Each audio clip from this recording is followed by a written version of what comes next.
Shalom, brothers and sisters. Shalom. Welcome to Israelite School of Biblical History and Practical Knowledge.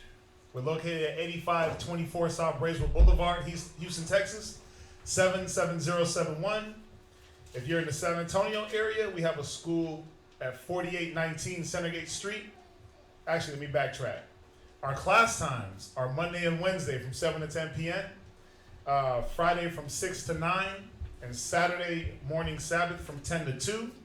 We also do a Sunday kids class that we record, and then we post it on YouTube later on in the day.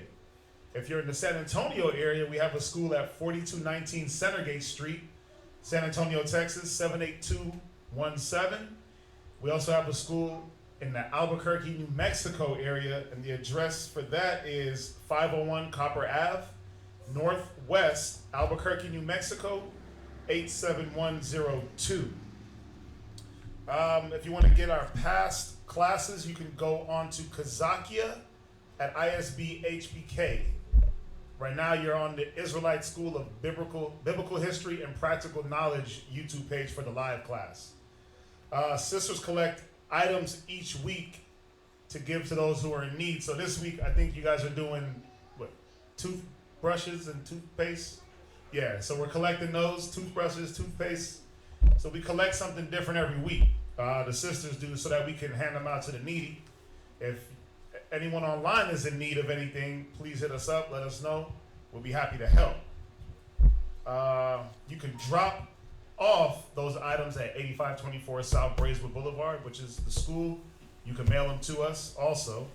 Let's see. If you need to reach anyone for questions, Priest Kazakia's number is 321-960-8411. You can also reach Priest Tahawam at 832-941-2443. You can also email us at hiddentruth12@gmail.com. That's hiddentruth12@gmail.com. If you have any other donations, books, pens, papers, clothes, cars, anything that's going to help further the educational process of your people, you can definitely hit us up, send us a text, send us an email. If you have any monetary donations, we have a Wells Fargo account, okay? And she will put the number. The number is going to be in the YouTube description. But we appreciate all the contributions that everyone's given thus far, and we ask that you just continue to do so if it's in your power. As far as announcements, what we got? We got Purim coming up. Did we get a date? We haven't gotten a date on Purim yet, but that's coming up. It's coming up pretty soon. And then we also have Passover coming up. We know that's in April. So if you want a Passover garment, hit us up. The sisters are putting in that work to get these garments done. So definitely hit us up if you want to be in unison with us for the Passover. Get your garment. If you have any other need of a garment other than Passover, hit us up. The sisters make garments outside of the Passover garments. As you can see, they do the armbands, headbands, they fringe the shirts, the pants. So get with us so we can get your size and we get you a garment made. Okay? So we're going to do what we always do, open it up for questions for the first hour. Anybody got questions in here while they log in? Make sure we get that link out. Take those questions. How y'all been? Wow. Good, good. Try. Let's see what we got. Questions online. They ask, where did the name Jesus Christ come from? Where did the name Jesus Christ come from? Jesus Christos. So it's really just a translation. It's an English translation. Because we know that his name is Hamashiach Yahawashi, which means he who saves. Pardon. So yeah, it's just a bad translation. Hamashiach Yahweh Shai. It's just a translation, but a very bad one.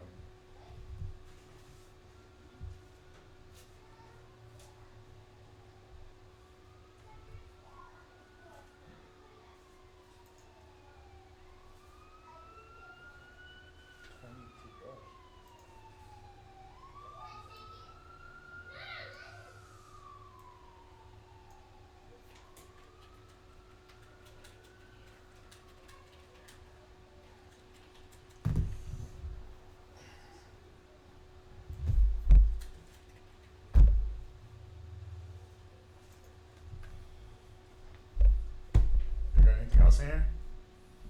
What you been going over? What you been studying? I was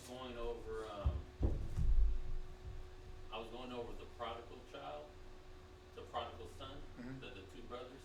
Mhm. I was going over the parable with the master and the three servants, Mhm. and I was going over some of the notes from the last class, your class, Oh, okay. and some of the notes from Kazaki's last class. Cause last class was good, huh? Yeah, Yeah. I was going over that with my mom. How did she take to it? Oh, she likes it. It's like the Most High is working on my family, like my mom's side, Yeah. because they never really they were always the people like, oh, God knows my heart, and they never read, they don't go to church, hardly pray, but things are changing. Yeah. that's a lot of our people, man. That's a lot of our people. They always think, oh, God knows my heart and God knows this and God knows that. Somebody give me Jeremiah 17 and 9. Go to Jeremiah 17 and 9, just on that point. Because he does know the heart. The Most High does know your heart. But watch this. Listen to what he said. Jeremiah chapter 17 and verse 9. Read that. The heart is deceitful. It's what? The heart is deceitful And so the Most High know that you deceitful as hell. Read. above all things Read. and desperately wicked. You see that? So yeah, whenever they come with that, oh, God knows my heart. God knows me. Christ is. Nah, listen. Show them something. This is what you show them because they the problem is they don't want to do anything. They just want to believe. They just want to believe and not have to put in any work, not have to have any faith. You see that? So yeah, you show them that. You show them, yeah. The Most High does know your heart. Right. He knows that your heart is desperately wicked. Watch this. And then, let's see.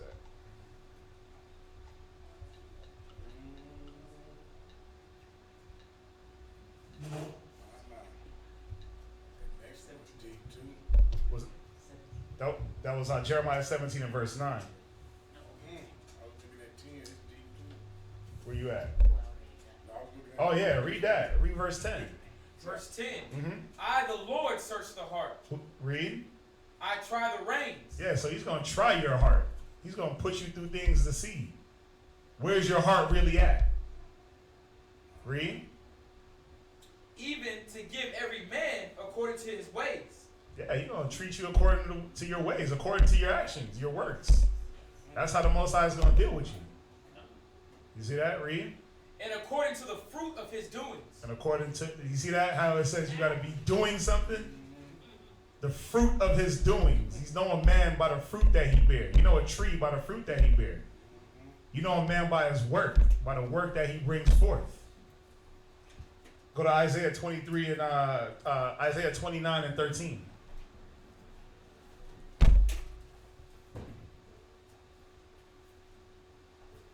Go to Isaiah 29 and verse 13. Isaiah chapter 29 and verse 13. Mm-hmm. Wherefore the Lord said, for as much as this people draw near me with their mouth. They draw near with what? With their mouth. Yeah, we just a bunch of talkers, man. Israel is just a bunch of talkers. We talk a good game. We can talk we can talk ourselves into a situation and talk ourselves right out of it. Most I said we draw near to him with our mouth, that lip service, right? Read on. And with their lips do honor me. And with their lips we honor. But read. And their but have removed their heart far from me. You see that? Your heart is nowhere near where the Most High wants it to be. That's why he said the heart is desperately wicked and deceitful above everything, because your heart is not dwelling, your mind is not dwelling with the Most High. Your mind is not on the precepts. Your mind is not on the wisdom, knowledge, and understanding. Your mind is in the quasars, trying to search out the things that don't even matter, that don't even pertain to you. That's a lot of our people, trying to search out the high things, but not trying to figure out the smallest matters. You see that?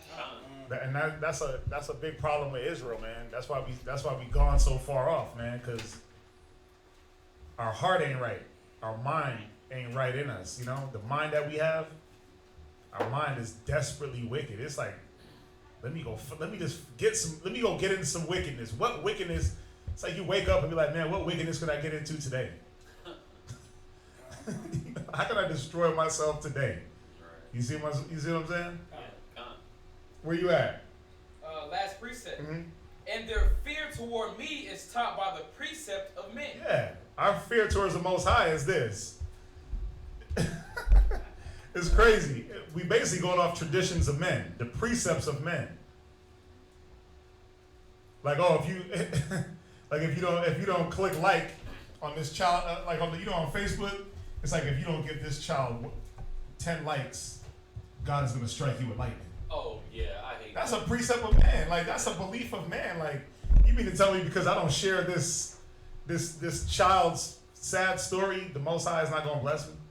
Or the Most High is going to strike me right here with lightning? Or you're gonna get blessed for sharing it. Or you going to get blessed for sharing it? Like, where's it say that at? But that's that precept of men, instead of seeking out the precepts of the Most High. So yeah, that was just two little scriptures, man. Just, you know, whenever I love when people come with that God knows my heart. Yeah. It's like, yeah, he does. Yeah. He does know your heart. So I mean, just a little ammo for you to have for when they come. You know, I know how it could be with family. Well, they hadn't came with that in a while. Yeah. It's like they're warming up. Yeah, they're getting into the book. That's good.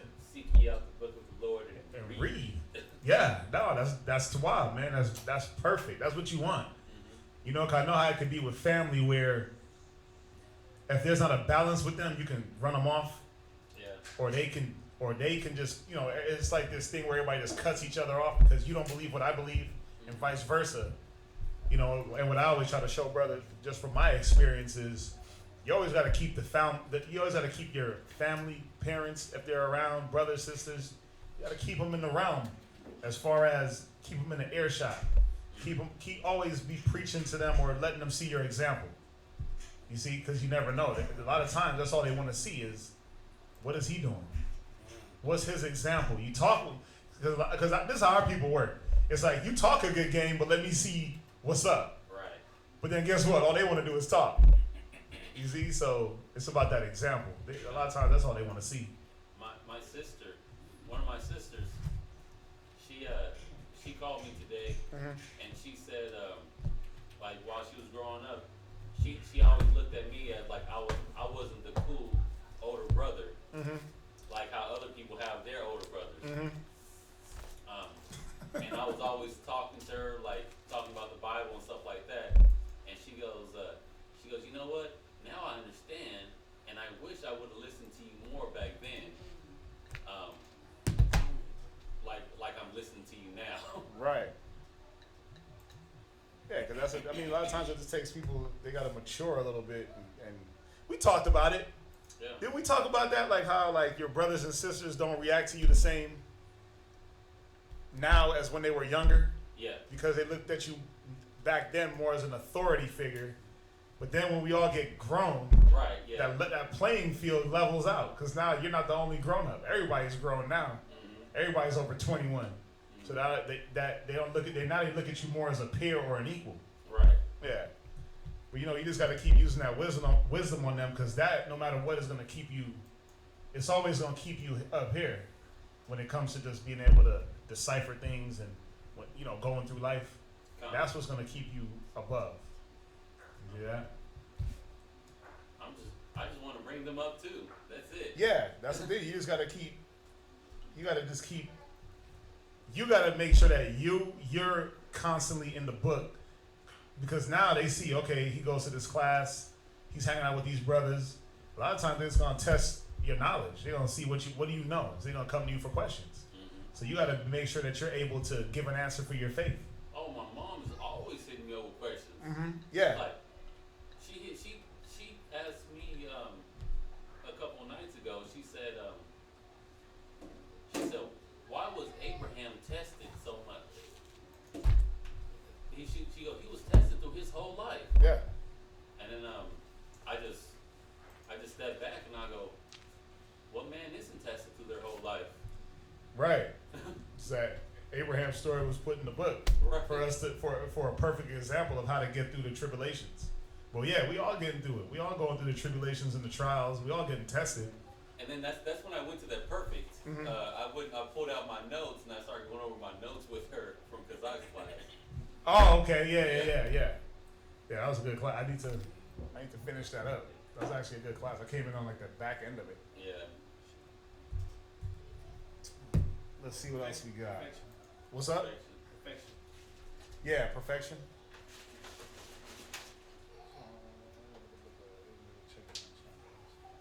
So could you explain Amos chapter 8 and verse 11?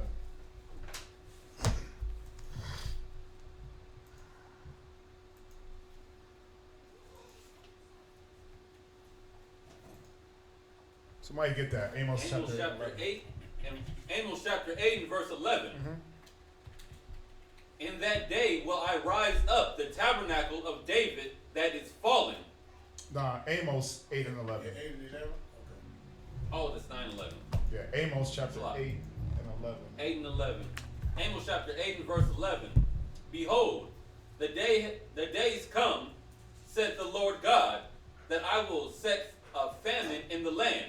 Yeah, so the Most High is saying he's going to put a famine in the land. We know a famine is a lack of food and water. We know that's what constitutes a famine. It's a famine of food and water. But read on.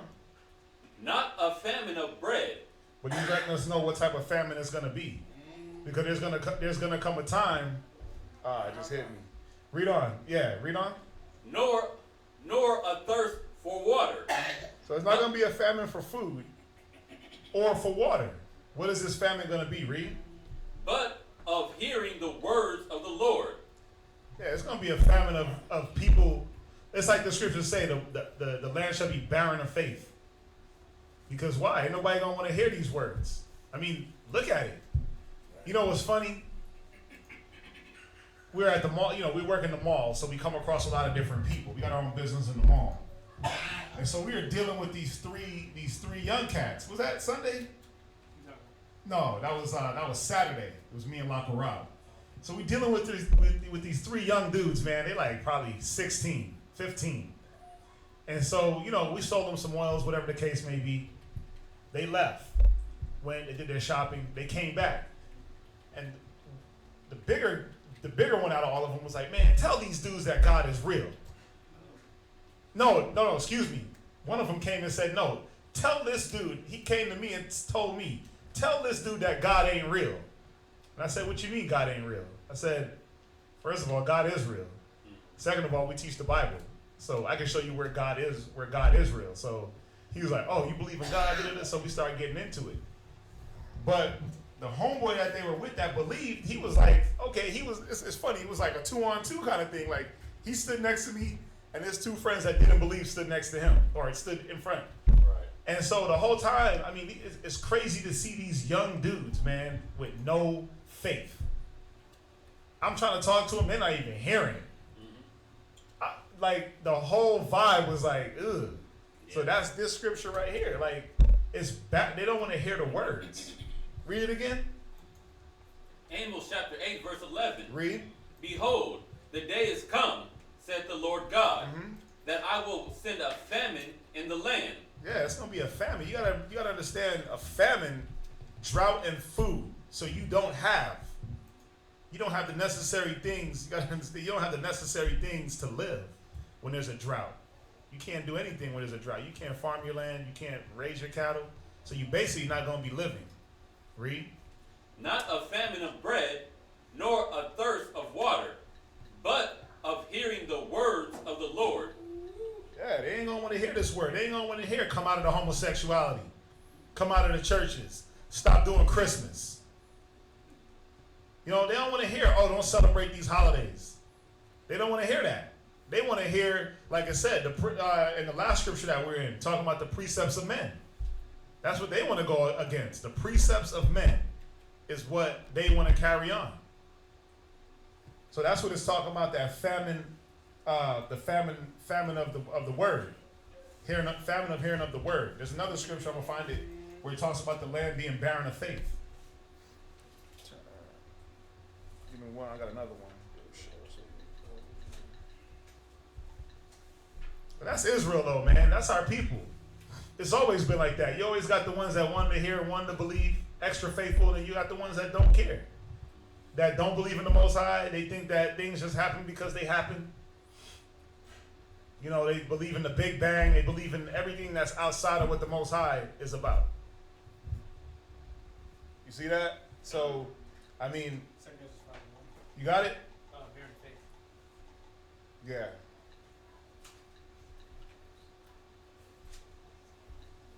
What is it?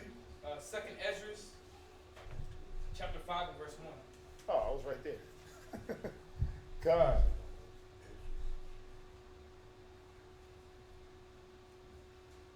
Read that. 2nd Ezra, chapter 5 and verse 1. Mm-hmm. Nevertheless, as concerning the tokens, behold, the day shall come, that they which dwell upon the earth. So the day is going to come that that us that dwell on the earth, read, shall be taken in a great multitude. Right. And the way of the truth shall be hidden. You see that? The way of the truth is going to be hidden. The way of the Most High is going to be hidden. Because why? He going to send that famine. They're not going to want to hear. Those that are left, they're not going to want to hear the truth. They're not going to want to hear. You gotta love your brother. You gotta love your neighbor. You gotta take care of your wife. Take care of your children. You gotta praise the Most High. Put down the idols. They don't want to hear that. Because why? Read. And the way of the truth shall be hidden. Read. And the land shall be barren of faith. Think about it. It's not gonna be, the land is gonna be faithless. Everybody's gonna be faithless, man, because they're not gonna want to hear the words. They don't want to hear the words. It's gonna be the Most High is gonna send a famine through the land. I mean, you gotta look at it like I guess like a good movie to use for these two would be like the Book of Eli, Right. where he had the only Bible, right? He had the only Bible. And they was running around like nomads. But then there was the one dude that wanted to get the Bible because he knew if he got this Bible, he would be able to control the population. He'd be able to control whoever was alive. The trick was the Bible was written in Braille, so he couldn't read it. So when he did get it, he couldn't read it. But he knew the control that the word of the Most High had, or that it would have. He knew that kingdoms were established on the word of the Most High. So he was trying to be a king in the earth. But at that time, though, the land was just barren. It was just barren of everything. Food, water, faith. There was no Bibles. You couldn't pick up nothing and read. There was one Bible, and the man, Eli, he memorized it. Ain't that what it was? He memorized it. It was basically in him. Yeah. So if you seen that movie, look at it like that, where people ain't gonna want to hear it, man. People ain't gonna want to hear it. They gonna want to just do their own thing. Hopefully that answers your question on that.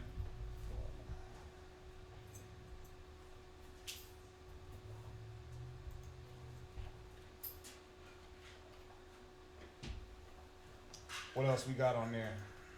Let's see.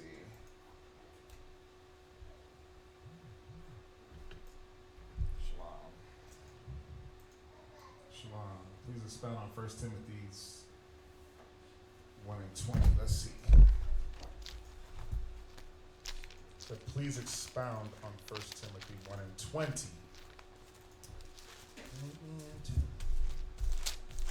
Dang, that's what we just talked about. Where are we? What were we talking?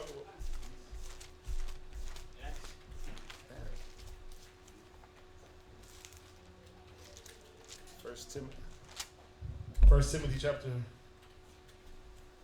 1 and 20.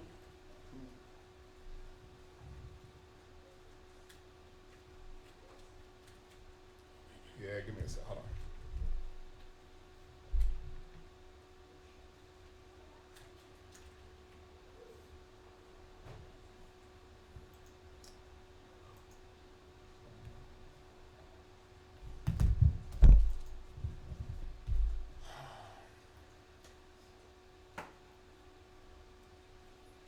First Timothy 2 and 15.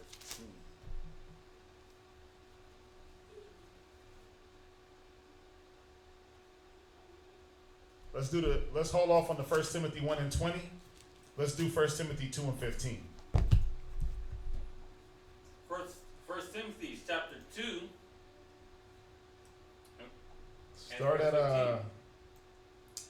Start at you gotta read up. Wow, let's see here. 5. We could actually start at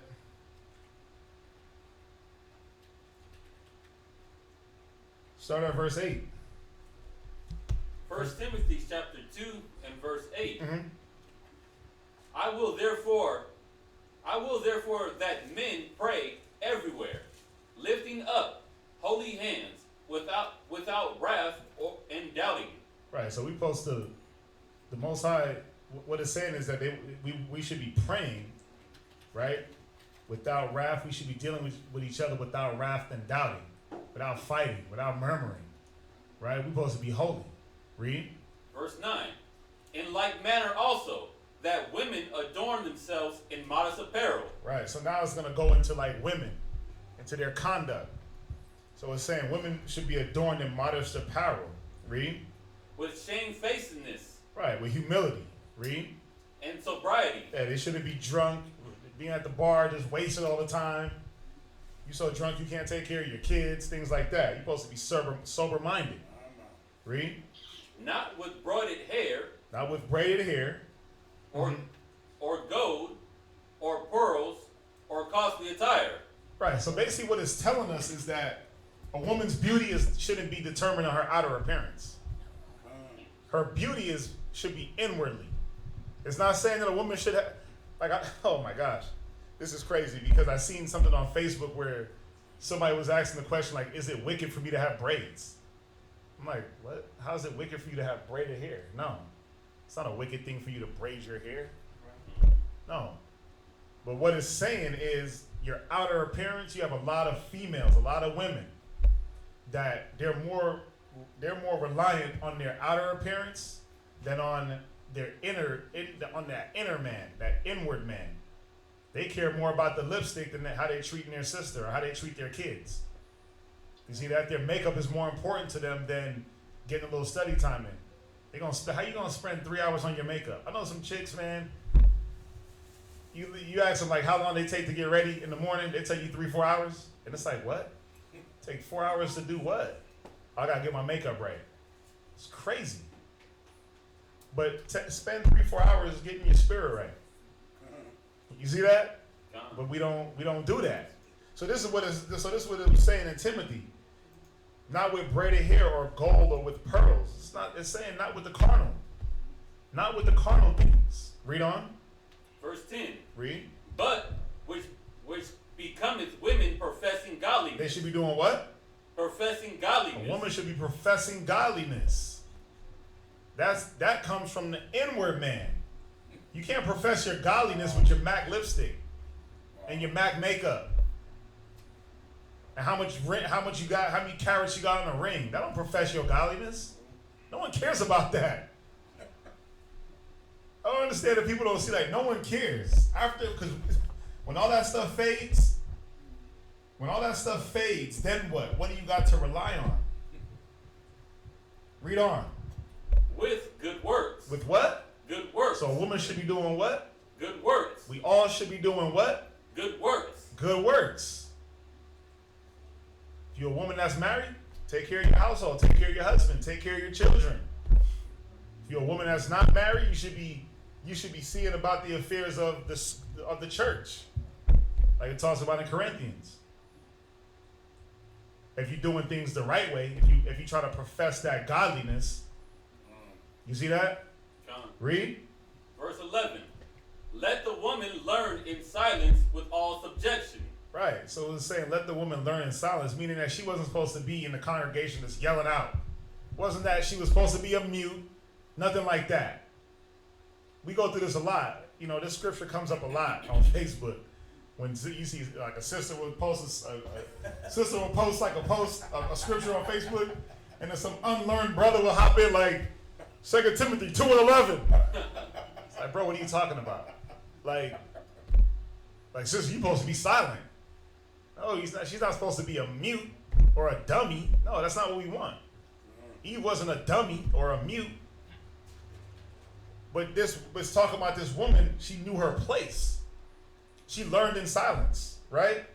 With all subjection. So she was subject to her teacher or to her husband. She wasn't just talking out of turn. Brother's trying to drop a breakdown and she's trying to interject. Or a brother trying to correct her and she's trying to interject. Nah, she was in silence at that point. She had respect. Read. Verse 12. But I suffer not a woman to teach. Read. Nor usurp authority over the man. So he's saying, I suffer a woman not to teach or to take authority that was given to a man and try to take his authority. Obviously, the women are going to teach. They're going to teach one another. They're going to teach the kids. But we know they ain't going to be sitting there like, brother, read. Like, they ain't going to be up here doing what we do. Right. But they are going to teach. We did have female prophetess, right? We did have prophetess, right? Gone. So we know it's not talking about a woman just sitting there like a doorstop. Right. Just a little mat that you can walk on. No, that's not what it's talking about. This is talking about a woman that knew how to conduct herself with respect in the Most High in Christ towards her husband or towards that preacher that, the teacher that was there, whoever. You see that? Read. But to be in silence. To be in silence, because at that time it wasn't her time to speak. When something's being dropped, when we're in the middle of class, whatever it may be, that's not the time for a woman to just come out and just start yelling things and gossiping in the congregation. You're over there murmuring. You in the middle of service and you murmuring about somebody's household. Things like that. Read. Verse 13. Mm-hmm. For Adam was first formed, then Eve. So what is this doing right here? What is this scripture establishing? The order. It's giving you some order of the man and the woman. Right? Read. Verse 14. And Adam was not deceived. And Adam was not what? Excuse me. and Adam was not deceived. Adam wasn't deceived. Read. But the woman being deceived was in the transgression. You see that? But the woman being deceived was in the transgression. So guess what? You did that back then. Now you got to fall back. You got to fall back and be in subject now to Adam, to your man. Because you transgress. You try to take and usurp that authority, and look where it got us. You see? Read on. Verse 15. Notwithstanding, she shall be saved in childbearing, if they continue in faith and charity and holiness and with sobriety. You see that? So, it's giving you a lot of different things here. You got a lot of women that's like, oh, I'll never want to have kids. It's like, why not? That's kind of your purpose. That's one of the purposes that the Most High created you for, was to help reproduce. That's one. And then this is going to be part of your salvation. But it said what? She'd be saved in childbearing if what? If they continue in faith. You got to do what? Continue in faith. So you got to be faithful. You got to have faith. You got to be faithful to your man, to the Most High. You got to be faithful to the cause. A lot of y'all women ain't got no faith. Right? Is that how it was? Look on your face. But that's the thing. A lot of you women ain't got no faith, man.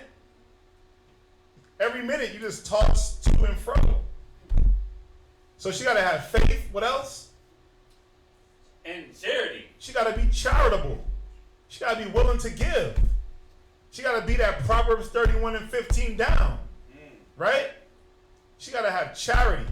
She can't be like, oh, the brother's like, well, you know, we're going to put this brother in our house for like 2 weeks because he's, you know, he need a place to go. And she's like, no, he can't stay with us. What the hell are you talking about? First of all, it's not your call. Don't try to usurp the authority. And where's your charity? Where's your charity at? Where's your level of humility? So she got to have faith. She got to have charity. What else? And holiness. She got to be holy. She got to be set apart from these other women. When they say, what, birds of a man, what the worldly saying is birds of a feather flock together. The scriptures say, you know, a man will cleave to his life.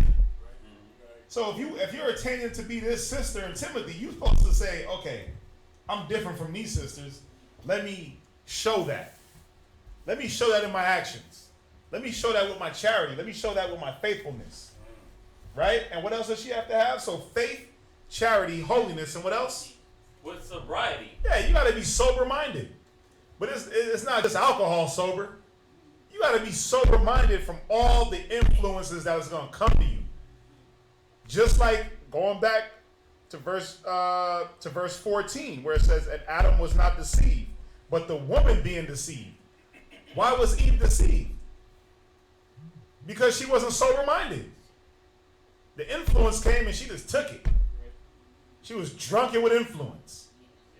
She was drunken with whatever Satan brought to her at that time.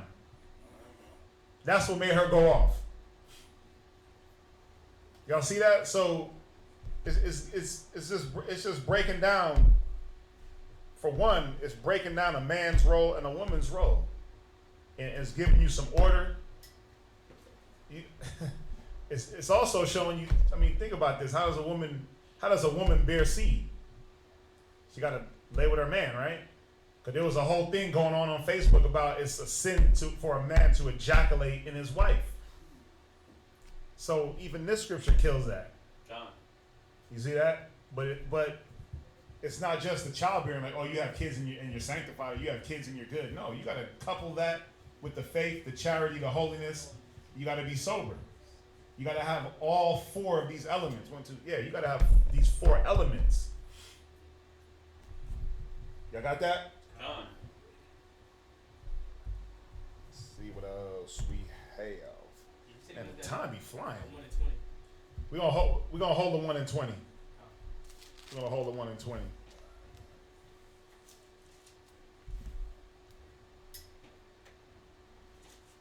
Somebody had their hand up? Yeah, that was me. I mean, that's amazing how you just explained it, because, you know, I told that to someone. I said, always be aware of your surroundings. Yeah. And always, you know, be watchful. You know, that I know that may not be pertaining to what you're seeing, but I always explain that to them, because I don't know why, it's just a natural thing for me to be aware of my surroundings. You know, with you know, spiritual attacks and physical attacks. You know, I'm just aware. I mean, I might sound strange to them, but I'm just watchful like that. I don't know why. I started learning things I done learned and found out I'm just watchful now with the spirit and physically. I'm just very watchful. Go to 1 Peter chapter 5 and verse 8. What you got, 2 Peter? 1 Peter 5 and 8.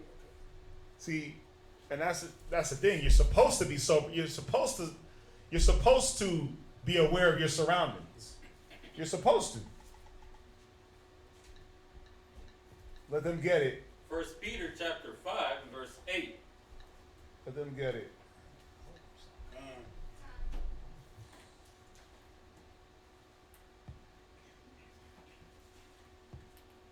Go ahead and read that. 1 Peter chapter 5 verse 8. Be sober. Be what? Be sober. Be drunk out your mind. Be sober. Be influenced by everything that comes your way. Be sober. Supposed to be sober. Read. Be vigilant. Gotta be vigilant. Somebody look that word up. Vigilant. You gotta be vigilant. You gotta be like a vigilante. Be vigilant. Excuse me. Somebody get that for me. Read on. Because your adversary, the devil, because your adversary, the devil, as a roaring lion, walketh about, seeking whom he may devour. You see that? So if you're not sober-minded, if you're not vigilant on trying to attain what the Most High is trying to show you, the devil is going to consume you. What you got for vigilant? It says, ever awake and on the alert. On the what? On the alert. Always awake and on the alert. Read. It says, watchful. Watchful. Supposed to be watching. That's the thing. We're supposed to be watching for one another. Read. Circumspectly. Circumspectly. You supposed to, when it says be circumspect, you got a 360-degree watch on everything. The first thing I do when I walk into anywhere, I look, where's the exit? Where's the entrance? Who's here? Who's where? Who's looking like this? That's the first thing I do, especially when I'm not familiar with the place. When I'm in the mall, I'm always watching for everything. I'm watching for a lot of different things in the mall because there's so many bodies and so many different agendas going on. You gotta look and see. Okay, what's this person talking about? What's this person doing? How come this little baby is by themselves? How come this person is just how come they're walking like that? You know the amount of people that just walk through the mall with guns and people don't realize it? But we pick up on it. We look, we're like, oh man, he got a gun on him. Just by the way he's walking. Or you can see the ankle, you can see the bulge in the ankle. Right. Or the bulge here. Or you look at it, oh, that's a cop. Undercover. Because we're always watching, we're being vigilant. We're walking circumspect. Because you have to. Because why? If not, you see how they do it in New York? They play them little knockout games where them kids run up on them grown-ups and start hitting them and knocking them out. That's right. They wasn't walking. They wasn't being circumspect. They wasn't being aware of their surroundings. That's right. Especially in a place like New York, you gotta walk a pair of eyes in the back of your head. Like my little brother, he used to walk around New York. That's where we from. But he would walk from the train with his earphones in his ears. So and he'd be bumping the music, so you can't hear nothing. All he hears is the music. Like, dude, what if somebody want to run up on you? No, it ain't gonna happen. I'm like, bro, you never know. You gotta have all your senses working when you're in a place like that, because you never know. Things happen like that out there. The speed of you gotta hear, you gotta smell. The smell change. You gotta be what's that smell? What is that? You know what I'm saying? What's going on here? I'm serious because man, you'd be surprised, man. Just being on your senses, having your senses heightened and aware, it'll save your life. It'll save your life, man. What you got something? This is Ephesians 5 and 15. This is right where you at. Yeah, read that. Ephesians 5 verse 15. Mm-hmm. It says, see then that ye walk circumspectly. Supposed to do what? Walk circumspectly. Supposed to walk circumspectly. Read. Not as fools. Yeah, because a fool only looks one way. A fool ain't paying attention. A fool walks with his damn head down, looking at the ground and not seeing this is what's going on in front of me.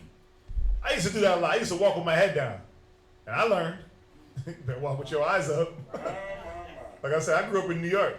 So I learned a lot of things real quick. You better see who's approaching you. You better listen for who's walking up behind you.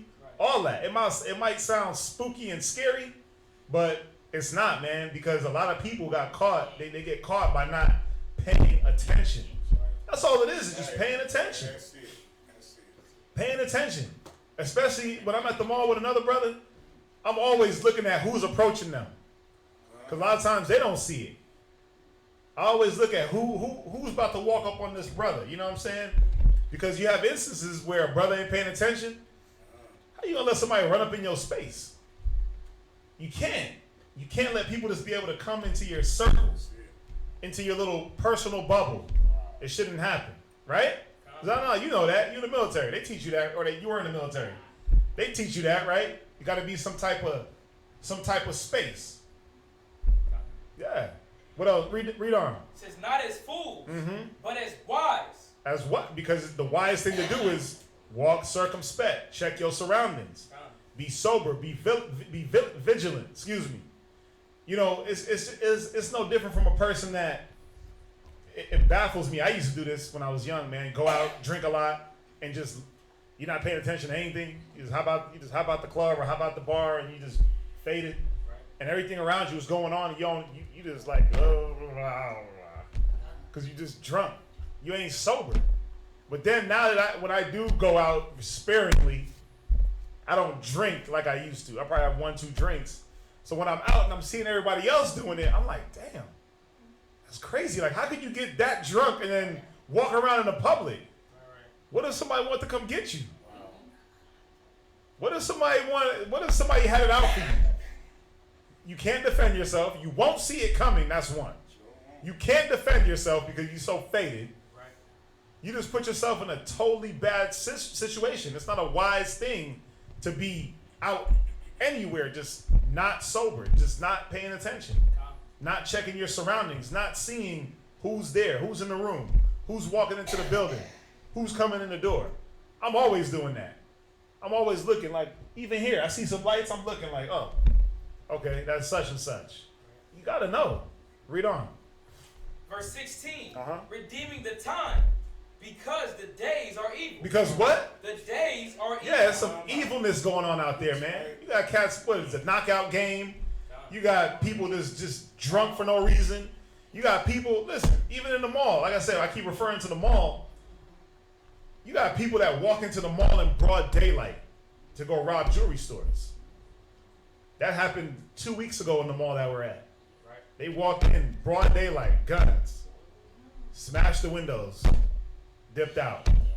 Shit, he got robbed when I was at work. Yeah, one of them there. The jewelry cat got robbed in the, like, dude just walked up, grabbed a bunch of chains, and took off in the middle of the morning. In the middle of the morning. You got cats because you know what the thing is? It says the days are evil, because you know what that evil is doing? When you're not paying attention, that evil's paying attention to you. Them evil ass men, whatever it is, that evil, that negative is scoping you out. It's checking you out. It's being circumspect on you to see where's your weakness, where's your flaw, what's up. No, I always think about whenever Juan brings it out. You know what I'm saying about basically the death angel. Yeah. Because there is one. But the thing about it is, a lot of times, it may not be coming after you, but it may try to hit somebody around you. And you might be in an ear shot. Yeah. Yeah, you ain't want to be. You don't want to be in the vicinity. You don't. It's just like, oh, I was watching. It's crazy. I was watching Belly. Y'all seen that movie Belly? With Nas Diaz. I was watching that yesterday for some reason. I'm watching Belly, and there's the part when they're at the bar. No, what's up? No. Well, I'm gonna say it like this. When I ask a question of something I don't understand, I used to think that it was dumb, but you know what? I look at it like this. I'd rather know than not know. Yeah. If it's something I don't know, Then obviously you just don't know. Yeah. Right. So No, what's your question? I'm gonna ask this question. I see the Edomites and Esau, and I see who they are through the word. I understand it. Is it wrong to care about what happened to them? Because I know they don't care nothing about what happened to me. The scriptures say don't care about how the ungodly should be punished, but how the godly should be saved. So, I don't care about them. You're supposed to care about you're supposed to worry about your salvation. Because you just said it. They ain't worried about you. Right. They ain't worried about you. What you need to what we should be focusing on, that's the problem with our people. We want to be so focused on everything else, but worrying about your own house, worrying about your own mind, worried about your own salvation. Not saying be some selfish animal, but you see what I'm saying? You worried about how the wicked's going to get punished? Nah. But I was feeling like that, but I want to be sure I wasn't wrong. You ain't wrong. In feeling like that. You're not wrong at all.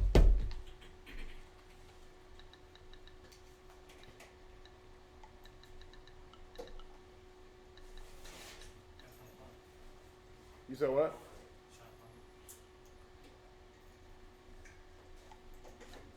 Yeah, that's not wrong.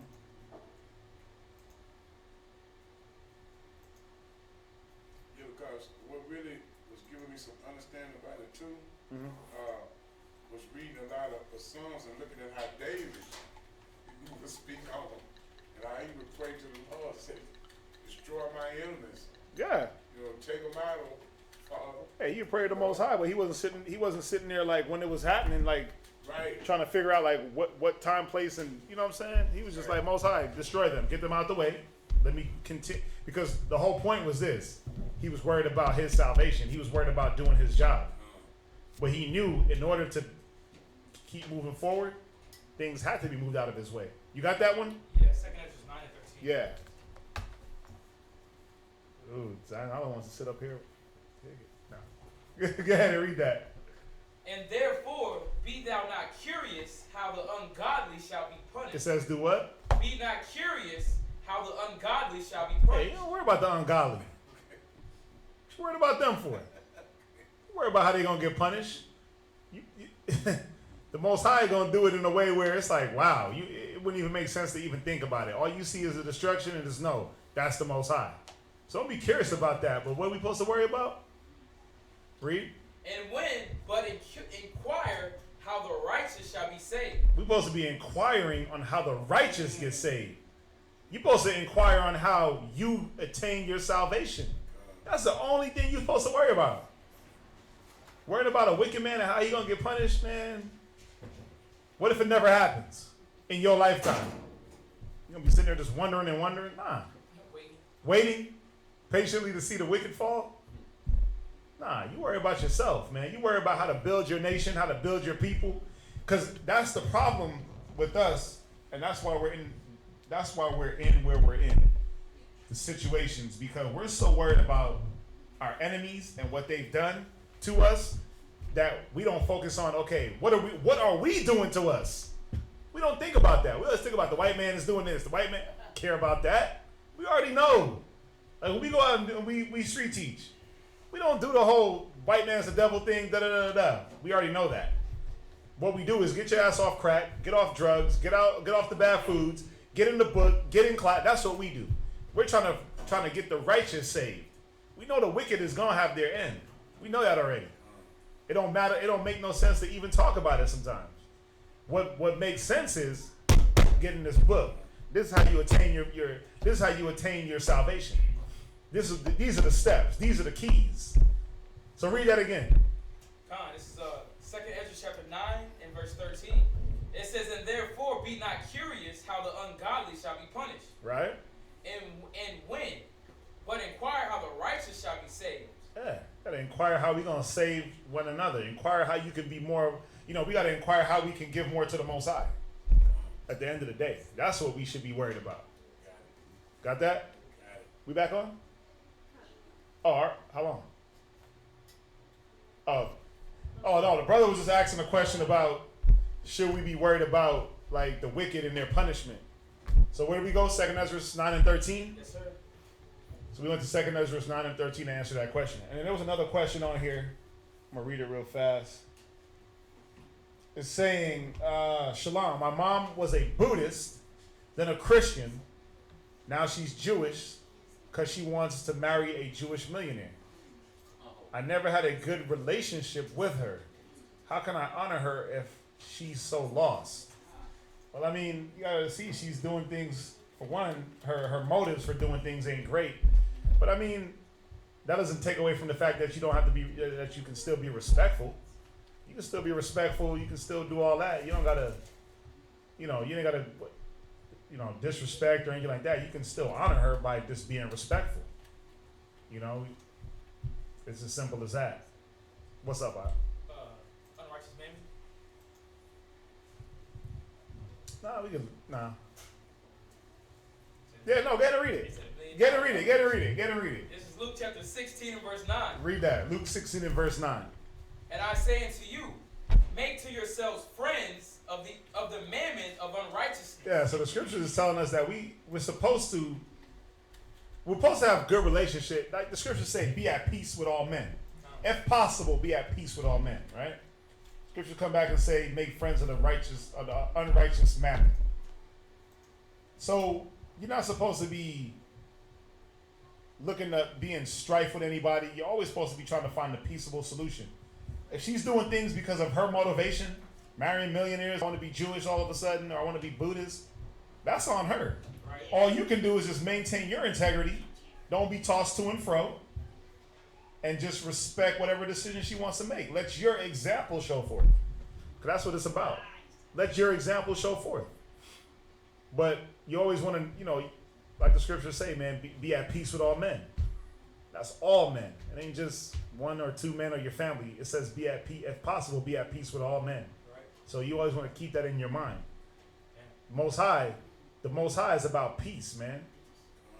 Christ is about peace. So as simple as that. You can still be respectful, just be at peace. There was another one. Hopefully that answers your question.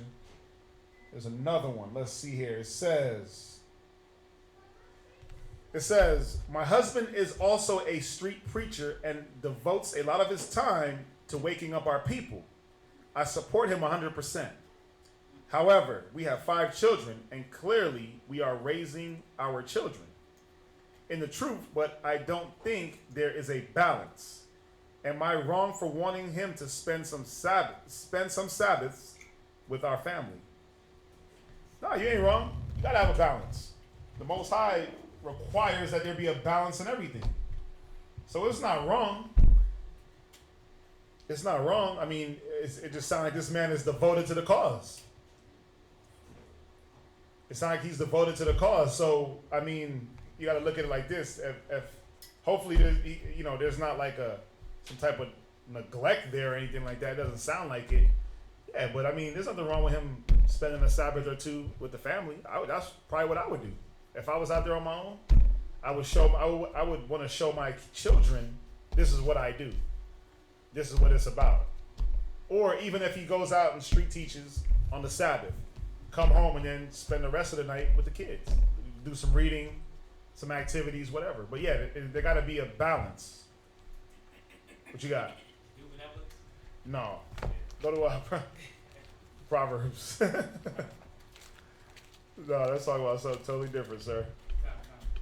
Go to Proverbs. Go to Proverbs 11. All right.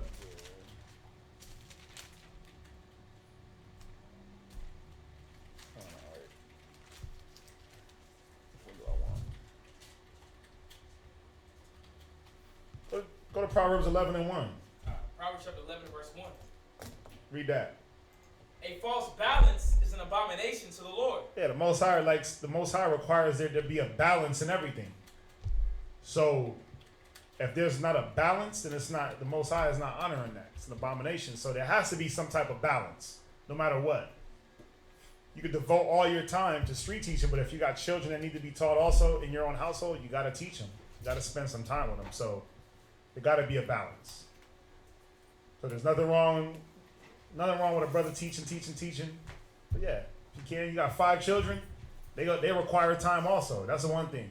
Children require time. So we gotta be mindful of that. But that was it on that. I got a question on that. What's that? How do you determine what the balance is? Like, what's an even balance? Well, the balance is this: when one thing is being neglected. So if you got 5 children, and they'll tell you'll hear it like, Daddy, how come we never see you? And because if this is the thing, we know what the mission is. We know we got to wake up our people. We know that it takes a lot of work, and a lot of times you have to kind of set your family over here a little bit because you're going in, you're doing it, you're working. But it can't be like y'all go over there all the time. No, you gotta. Okay, I gotta spend some time with my family. It's just like we brothers, right? We hang out. We know we supposed to hang out. We supposed to have that unity. But does that mean I never ever get to see my real? Ever? Because I'm hanging out with the brothers? No. There gotta be a balance. There gotta be some type of balance. Yeah, I asked because, like, what if that? I'm thinking myself in those shoes. Mm-hmm. And he may feel like he has a balance, but but she doesn't feel like he right. has a But balance. then the thing that they're talking about is the kids. So now you got to really put things in their perspective. How much time do I actually spend with the kids? Right. If it's just about the Sabbaths, okay, do I go out every single 4 Sabbaths out the month every one of them for the whole year and street teach? Okay, let me take 2 of those Sabbaths or whatever. Let me balance it out. Let me do 2 Sabbaths on the street. Let me do 2 at home. Just pertaining to her question. Right. You know, let me do 1 at home, 3 on the street. Teaching. Right. You got, but if it's just like this is all I'm gonna do all the time, there gotta be some type of balance. Have patience. Stop trying to rush everything. Stop thinking that things supposed to happen on your time. That's why it don't happen, or it doesn't happen the way you think it's supposed to happen. The outcome is never what you think or what you want because you didn't wait. Read that. Lamentations 3 and verse 25. The Lord is good unto them that wait for Wait, him. he's what? He's good unto them that wait for That him. do what? Wait for him. The Lord is good to those that wait. That hold fast and wait. That have waiting, patience. It's an attribute. Patience, long suffering. Fruits of the Spirit. The Lord is good to them that wait. Read. To the soul that seeketh him. And you're supposed to do what when you wait? Seek him. You're supposed to do what when you wait? Seeketh him. Oh no, just create your own little chaos. Seeketh him. Put your hand in everything and ruin the blessings. Seeketh him. You're supposed to seek the Most High while you wait. That's the thing. What's up? We back on? We're supposed to seek the Most High while we're waiting. That's what you do to occupy your time. Instead of trying to stir the pot and mess up what the Most High got going on for you on the back end, sit your ass down and wait. And seek him. Go study. Go figure out why you in the messed up predicament you in anyway. Go figure out that he's the one that put you in the predicament and he's the one that's going to bring you out. If you just wait. What's that, Sister Mary? Be still. Be still. You got to be still. Because he been already came. He's already done. He's already did it. But guess what? In your little movements, you're all shaking. You done messed it up. That butterfly effect. You heard of that? You do one thing over here and it affects something all the way over. The Most High already did it. He already got it set up. But in you not being patient and waiting, you ruin it. You ruin it. Read on. Verse 26. Uh-huh. It is good that a man should both hope. That he should what? Both hope. So have some faith. Read. And quietly wait. And do what? Quietly wait. Quietly wait. Supposed to wait. Supposed to wait on the Most High. He said he does good to those that wait. So it's good that a man have faith and quietly wait. Read. For the salvation of the Lord. For the what? For the salvation Because of that's the Lord. when you're going to be saved. That's when he saved you out of your predicament. When you can show you got some patience about yourself. Y'all see that? When you show you can actually take the control that you think you have and let the Most High have the control. When you can show some humility. Because that's what it's about also. We ain't humble. We have no humility. We think we control things. We do not control things. We don't control anything. Baba said it best. Just dealing with the mall again. He said the Most High sent every single person into that mall that day. Every person that comes to the cart, it don't matter how they get there. That was the Most High. You ain't got no control of it. It don't matter. It don't matter. It don't matter. It could be the most raggediest cat to the most richest cat. You could be in the mall looking bummy as hell to looking not bummy as hell. The Most High is the one sending them people to you. You just got to wait. Have faith. Be patient. But we lack that. We always want to just think that what we have to offer is going to be the end-all, be-all. Or what we have to put into it, our say is going to be the way it goes. Nah, read that again. From the top. Lamentations chapter 3 and verse 25. Read. The Lord is good unto them that wait for him. So you got to wait on the Most High. Read. To the soul that seeketh him. You got to seek him. While you're waiting, seek the Most High. Study, pray, fast. How can I get closer to these commandments? How can I help my brothers? How can I help my sisters? Read. It is good that a man should both hope. Have faith. Read. And quietly wait. And wait. Read. For the salvation of the Lord. Yeah, it's a good thing. This is how you get blessed, man. This is how the Most High take care of you. You got to show him some things. It ain't about, let me do this little bit over here, and then the Most High is going to just give me my heart's desire. Nah. No. You got to give a little to get a little. A lot of times you just give a little, Most High will give you a lot. But guess what? We've been messed up for so long, you got a lot to repay, man. You got a lot of giving to do for the Most High to be like, I'm going to give you your heart's desire. You got to, all of us in here are what, over 30? Oh, except for the exception of you. Oh, and Sherrod. Oh, yeah. Okay, that was shy. Salaki, I'm sorry. Well, the majority of us are over 30. But think about it. Think about 30 years and how much you've done in 30 years that has not been of the Most High. Think about how much you've done in 26 years that has not been about the Most High. You got a lot of making up to do. Most High is just like, listen, sit back, be patient, study, get your mind right, and I got you. But you like, no, I got to go do this, and I got to do this, and I got to do this. Just running around like a chicken with the head cut off, man. That's why the Most High is like, I just told you to sit back and chill. I got you. But since you didn't want to do that, lesson out the door. Y'all see that? Because the problem is, though, this is the thing. It's about ignorance. No humility, no patience, and we're ignorant as hell.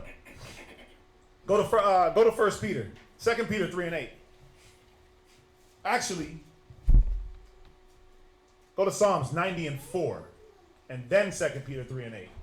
Psalms 90:4. So you got to remember, man, I put this class together to show that we got to wait on the Most High. We got to humble down to what the Most High wants. He says wait, you wait. Because then he'll deliver you. But our problem is we don't want to wait. We think that we're entitled. We think that we're owed something. Most High don't owe us nothing. Like he said, he could raise up stones to worship him. Right? Read that Psalms. Psalm chapter 90 verse 4. Read. For 1,000 years in thy sight are but as yesterday when it is past. You see that? Because, we failed to remember that the Most High's timing ain't your timing. Down to the days, the hours, the second. Who had the breakdown? I think it was Mashaba, where he had like a day of the Most High, 1,000 years, right? And 1,000 years is a day. He had it broken down to the second. I need to get that. I should have got that from him. That was dope. But to show, you're not even on the same wavelength as the Most High when it comes to anything. When it comes to what he wants and when he wants it, you ain't even on the same wavelength. So how the hell can you try to dictate anything? So it says 1,000 years in the Most High sight are like a day. It's like yesterday passed. Read on. And as a watch in the night. A watch in the night. It's like 1,000 years happen like in the night to the Most High. Now go to 2 Peter 3:8. Because this is the point. Who got it? 2 Peter chapter 3 and verse 8. Let's wait for him to get it. Because this is the point. This is the point right here. Read that. But beloved, be not ignorant. Be not what? Be not ignorant. Stress that word. Be not what? Be not ignorant. That's the problem. We are ignorant. We ignorant, man. We really think that we control. We really think that we know best. We really think that our little input is going to change something when it's not. We really think that when the Most High say wait and we move around, it's going to help us. He said, be not ignorant, read. Of this one thing. Be not ignorant of this one thing, read. That one day is with the Lord 1,000 years. You see that? We are so ignorant to the Most High's timing. That's where we mess up at, man. No, we're ignorant. We got no patience. We got no long suffering. We got no faith. Right. He said, be not ignorant that one day to the Most High is like 1,000 years. And 1,000 years is like read on, I'm sorry. And 1,000 years as one day. You see that? So when you think that your little input on your situation is going to, whatever you do is going to change it, hell nah. Why do you think it hasn't changed? Why do you think what you're doing hasn't worked? Because you're not putting your reliance on the Most High. You're not giving it time. I always say the Most High's work is like a symphony. It's a buildup. Look at Pharaoh. You think Moses wanted to keep going back and forth with Pharaoh for days? Moses was like, man, let's get it over with. Most High is like, nope, I'm going to harden his heart. I'm going to harden his heart this day, and then this was going to happen. Moses is like, man, come on. Nope, go back to him. Moses is like, man, I know Moses probably getting frustrated, like, geez, I'm tired of going to this dude. He's hard-headed. Destroy him. Most High is like, nope, I'm going to build him up. I'm going to keep building him. I'm going to build him, I'm going to build him, I'm going to build him, and then you're going to see. You just got to be patient, sit back, do what I tell you. Have faith. And what happened? Wasn't Pharaoh not destroyed? No matter how hard it was, no matter what we went through at that time during the Exodus, the Most High still did what? He delivered us, right? But it took faith. It took, sometimes we had to sit back and wait. Think about the Passover. We were sitting down, eating. He said, eat in haste because you got to dip. But we could have left that night. But he said, nah, this is what you're going to do. You're going to sit back and wait. You're going to wait till the appointed time that I give you. And that'd be the problem with us, man. We don't want to wait for the timing of the Most High. His timing is perfect. Your timing is off. You can't be on time to work. How you going to change anything? How are you going to change anything? You can't even be on time for the small things. But you think you're going to influence what the Most High got going on? Come on, man. We got to wake up. Read that again. 2 Peter chapter 3 and verse 9. Mm-hmm. No, go to Romans. I'm sorry. No, you're good. No, go to Romans chapter 10 and verse 13. Salakia. Romans chapter 10 and verse 1. So we see that the Most High is telling us not to be ignorant. Because his days and his times are different from what we got. Our timing is off. Don't be ignorant of the Most High's timing. Our timings ain't, the timing ain't you got to calibrate. You ever synchronize watches with a person? Let's sync our watches. Guess what? You need to sync up with the Most High and let him work. You need to sync your watch to the Most High's time and stop being prideful as hell. Read that. Romans 10 and 1. Brethren, my heart's desire and prayer to God for Israel is that they might be saved. So the Most High wants us all to be saved. You see that? Paul was like, man, I want them all to be saved. That's the desire. But why aren't they? Why aren't they saved? Read on. Verse 2. For I bear them record that they have a zeal of God. Yeah, you got this zeal for the Most High, right? You got this zeal. I'm going to come to class. I'm going to jump online. I'm going to put on my fringes. I'm going to salute Yahweh Shema Athan, Yahweh Shem Yahweh Shai, and float right into class. Brothers got the most powerful beards and salutes. They got that zeal, right? But read on. But not according to knowledge. Not according to the knowledge of the Most High's timing. That's why we're not all saved. You got that zeal, but not according to the knowledge. Read. Verse 3. For they being ignorant of They God. being what? Ignorant. They're what? Ignorant. We are what? Ignorant. We act in what? Ignorance. Read. Of God's righteousness. We act in ignorance of the Most High's righteousness, man. We act in ignorance. We act out of no humility. We're ignorant of the Most High's righteousness. We're ignorant of what the Most High requires from us to be blessed. We're ignorant. We're ignorant when the Most High says wait and you want to run around. That's ignorance. It's foolish, man. Read. And going about to establish their own You're going about to do things on your own timing. Why you think it don't work out for you? Why you think things don't work out? Your timing is off. Your timing ain't right. You just a millisecond too slow, or a half a second too fast. But guess what? The Most High's righteousness is perfect. His timing is perfect. It never fails. But you so ready to go establish what you think should be done. That's why you fail. Because the control ain't yours to have anyway. The control is not ours to have. That's why things fail. Read on. have not submitted themselves. They didn't do what? Have not submitted themselves. We haven't done what? Submit themselves. So there's no humility. That's what that's saying. We haven't been humble to the Most High and what He wants. We haven't been humble to the Most High's plan. Read. Unto the righteousness of God. Yeah. You got to submit to the Most High, man, fully. You got to know that this is where I'm going through what I'm going through, and this is who is going to take me out of it. Let me just sit back and wait, see what happens. Does that mean just go bury yourself in a closet and just don't move? Hell no. That's not what that means. Like, I'm going to do nothing. I'm just going to sit on my couch and wait on the Lord. No, that's not what that means. Like, no. You know what it means? Carry on. Keep pushing forward. Right in the righteousness. Keep being a brother. Keep being a sister. Keep trying to build. Keep studying. It says do nothing. Let the Most High, Jesus, take the wheel. And you just, and you crash. Jesus ain't taking the wheel, man. What the hell are you talking about? Jesus, take the wheel. I thought that was one of the most funniest sayings I've ever heard. Jesus, take the wheel. And you end up in a brick wall. Because you're so stupid. You think that Jesus really going to come down and take the wheel?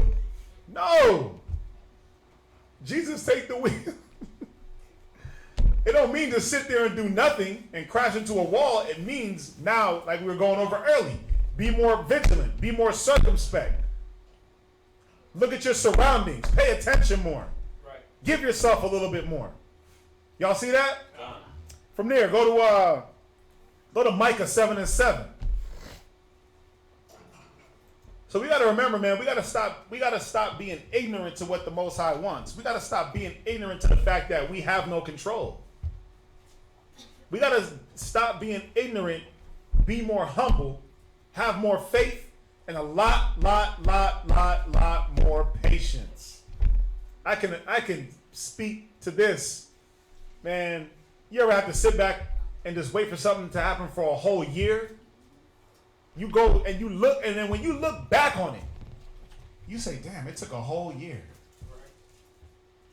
That was like a second for the Most High to just do that. But guess what? It took a year in our time. But the Most High, He already took care of it. But I had to sit back and go through it and be patient. And then when you look back and then you look at the timeline and you're like, damn, He did this. And then because the whole time I was trying to influence it, guess what? Nothing was working. And as soon as I said, Jesus, take the wheel, it took my hands off. But it wasn't just like, let me just not do anything at all. But as soon as I said, you know what? I'm going to get in the book more. I'm going to study more. I'm going to do this. I'm going to do that. I'm going to try to establish the Most High's righteousness or be righteous in the Most High's eyes. And then you start looking back like, damn, He did this. As soon as I stopped trying to think I was doing something, He made this happen for me. He made this happen for me. He made this happen for me. And then you start connecting the dots. It's like, damn. It's like a symphony, man. It's like a Picasso, the way the Most High be setting it up. The canvas is there, the paint, everything is there, all the tools. But you keep trying to paint your little old picture, and you get in the Most High. Well, the Most High is Bob Ross. You the cat on the TV watching, trying to get in there and paint. Your painting's garbage. What you're trying to do is garbage. The Most High got the masterpiece. Let Him work. You see that? Read on. Well, read where you at. Micah 7:7. Micah chapter 7 and verse 7. Read. Therefore, I will look unto the Lord. No. Yeah, there it is. Yep. Read that. I will wait for the God of my salvation. So you would do what? Wait on the God of my salvation. There it is again. That waiting thing that I gotta do. That means I gotta be patient. I gotta wait on the Most High to do what? Wait for the God of my salvation. That's how you get saved, man. That's how the Most High pulls you up out of these predicaments. He wants to see what level of patience do you have now. Since you've been screwing up this whole time, and you're in this situation, now let me test your patience. Let me test your patience to see where you're at. Don't it say in James, in the patience possessing your soul?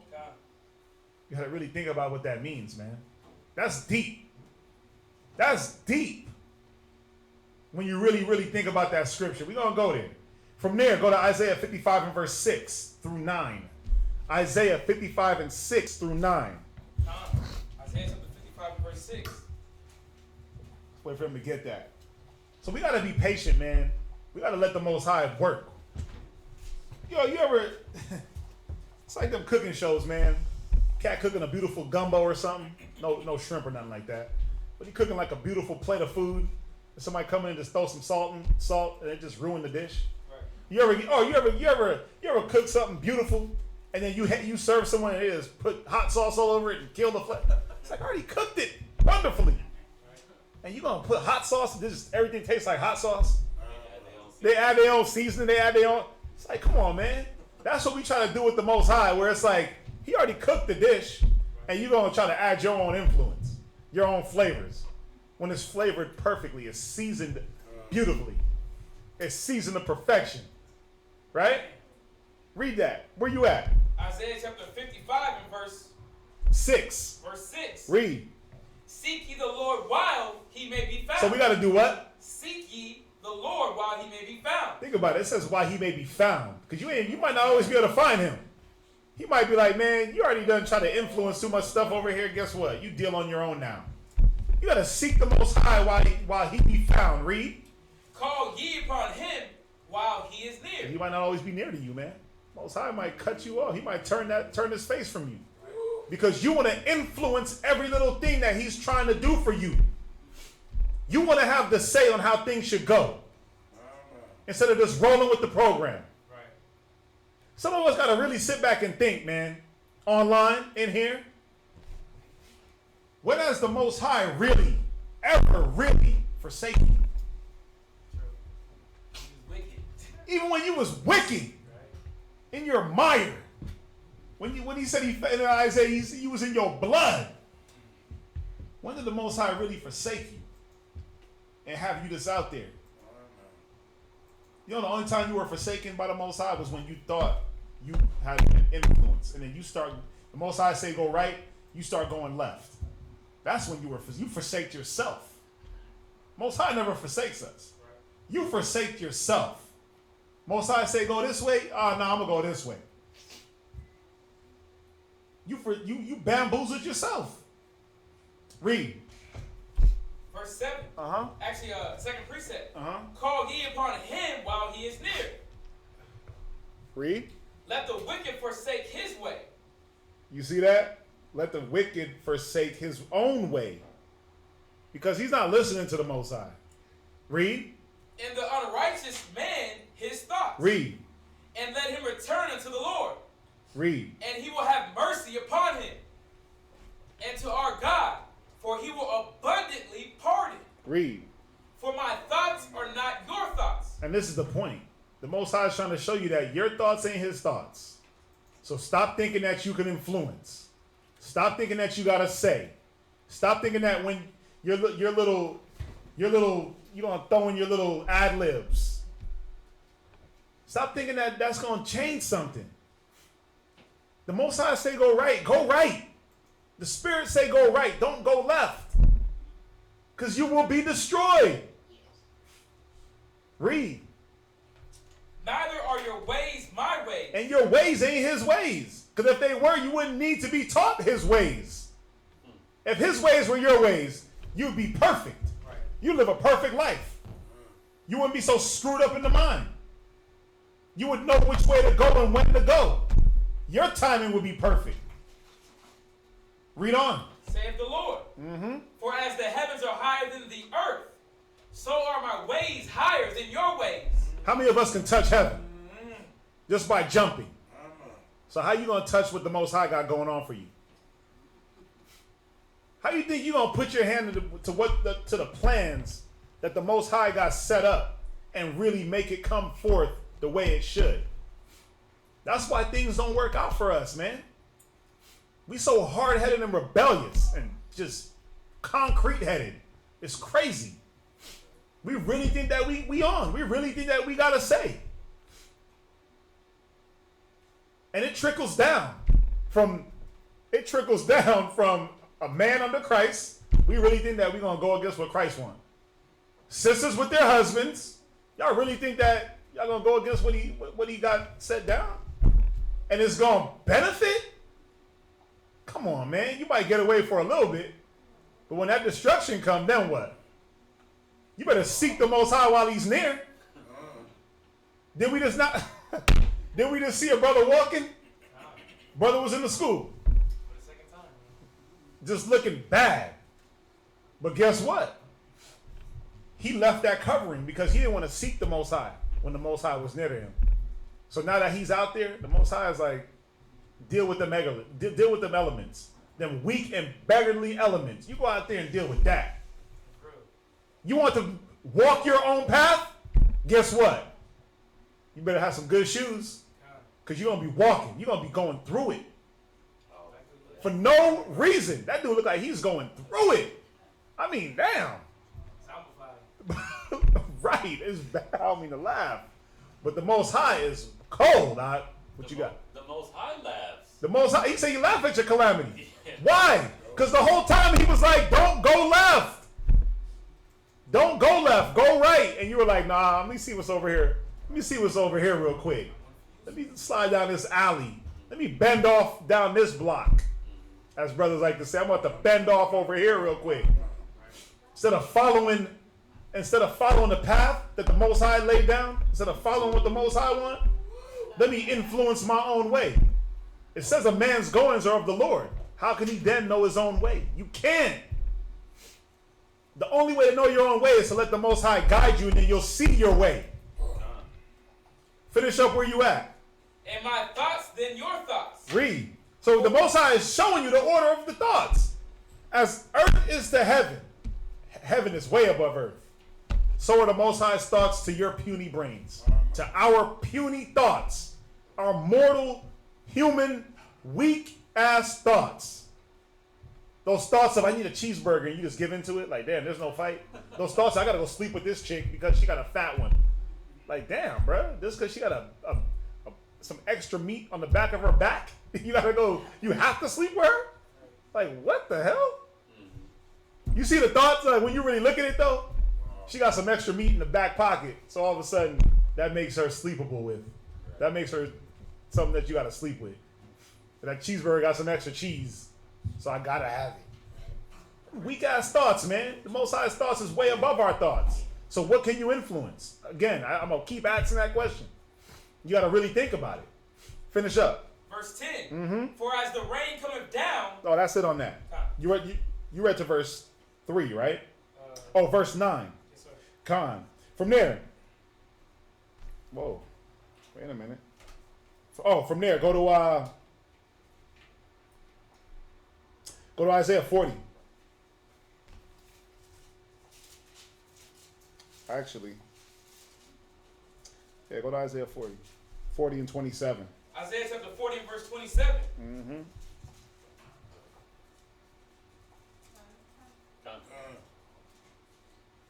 Why sayest thou, O Jacob, Read. and speakest, O Israel? So it's a question. So why are you saying this, Jacob and O Israel? Read. My way is hid from the Lord. My way is hid from the Most High. Your way ain't hid from the Most High. You trying to make your own way. That's the problem. Read. And my judgment is passed over from my God. It's basically saying, like, why is the Most High not dealing with me? How come he ain't helping me? How come he's not doing what the things I prayed for when I prayed for it on the dot? But y'all think that you prayed and like all of a sudden, like, you ever watch Hunger Games?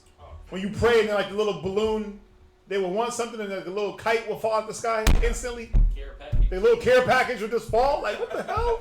It don't work like that. It does not work like that. Like, you pray to the east. Yahweh, I need a new car. And the new car just falls right in the front of the house. What the hell are you? Come on. GTA? Yeah, like, yeah. You just walk out and just get a car? No, it don't go down like that. You gotta have some patience. Read on.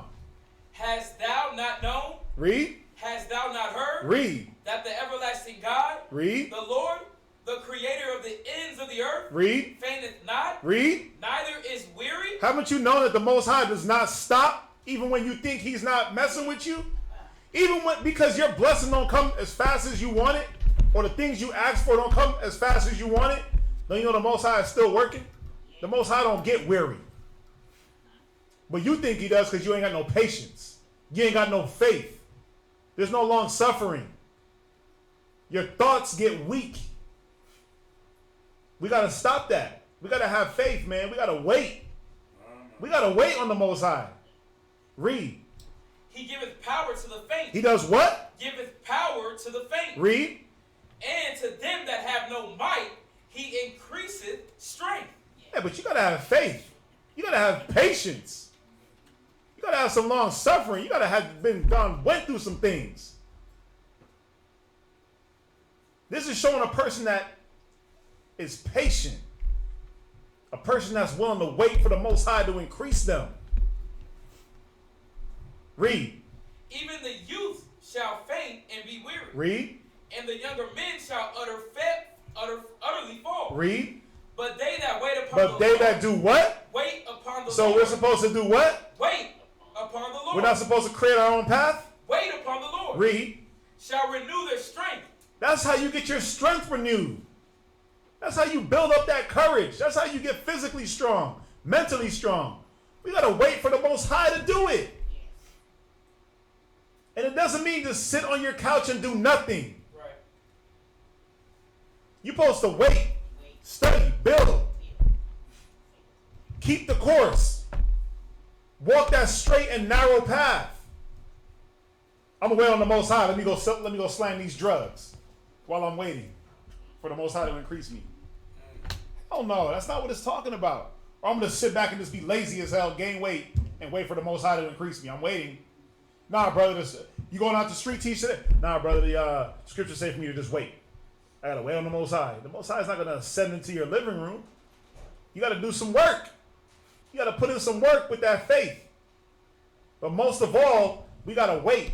We gotta stop trying to be the influence. Read. They shall mount up with wings as eagles. Read. They shall run. Read. And not be weary. And they shall walk and not faint. Yeah, so it's just showing that when you wait on the Most High will definitely increase you. Definitely physically increase you. And this is future prophecy, obviously. Future prophecy in Isaiah, but I want to use that to show you about the waiting on the Most High. From there, go to Proverbs chapter 3 and verse 5. If I'm going too fast, let me know. Am I going too fast? Y'all good? Okay. Proverbs 3 and verse 5. Proverbs chapter 3 and verse 5. Read. Trust in the Lord with all thine heart. I'm supposed to just like do things the way I want them? Trust in the Lord with all thine heart. The way I say goes. Trust in the Lord with all thine heart. Well, the Most High is not going to just come down and talk to me, so I'm going to just do things I want. Trust in the Lord with all thine heart. You got to trust in the Most High with all our heart. You got to have faith. You got to have belief. Patience. Read. And lean not unto thine own understanding. There it is. You're not supposed to lean to your own understanding. You're not supposed to think that, let me influence this the way I want to do it. Let me do things the way I want to do it. Because as soon as you do that, you go out the way of the Most High. You go out of the understanding of the Most High, now you end up in the congregation of the dead. Read on. Verse 6. Uh-huh. In all thy ways acknowledge him. In some ways. In all thy ways. Only when I'm in class. In all thy ways. Only when I'm around the brothers. In all thy ways. Listen, man. The only time I acknowledge the Most High is when my husband's around. In all thy ways. At work only? In all thy ways. Sometimes at work and like 50% at the house. In all thy ways. In all thy ways, you're supposed to acknowledge the Most High. And then what? And he shall direct thy paths. The Most High is the author and director. Don't y'all see that? God. How come we don't see this? That the Most High authored it, directed it, produced it, wrote it? Come on, man. The Most High is the producer. The Most High is the producer. The Most High is the one pulling the strings. He's the puppet master. But you fighting the strings. The Most High is like, go here. The play is, you got to go this way. And you're like, no, I want to go this way. No. He's the master. Go from there.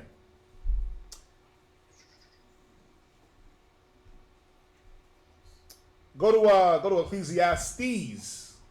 in the Bible, in La Biblia. Ecclesiastes 8 and verse 5. Ecclesiastes 8 and verse 5. Con. Read that. Whosoever keepeth the commandment shall fear no evil thing.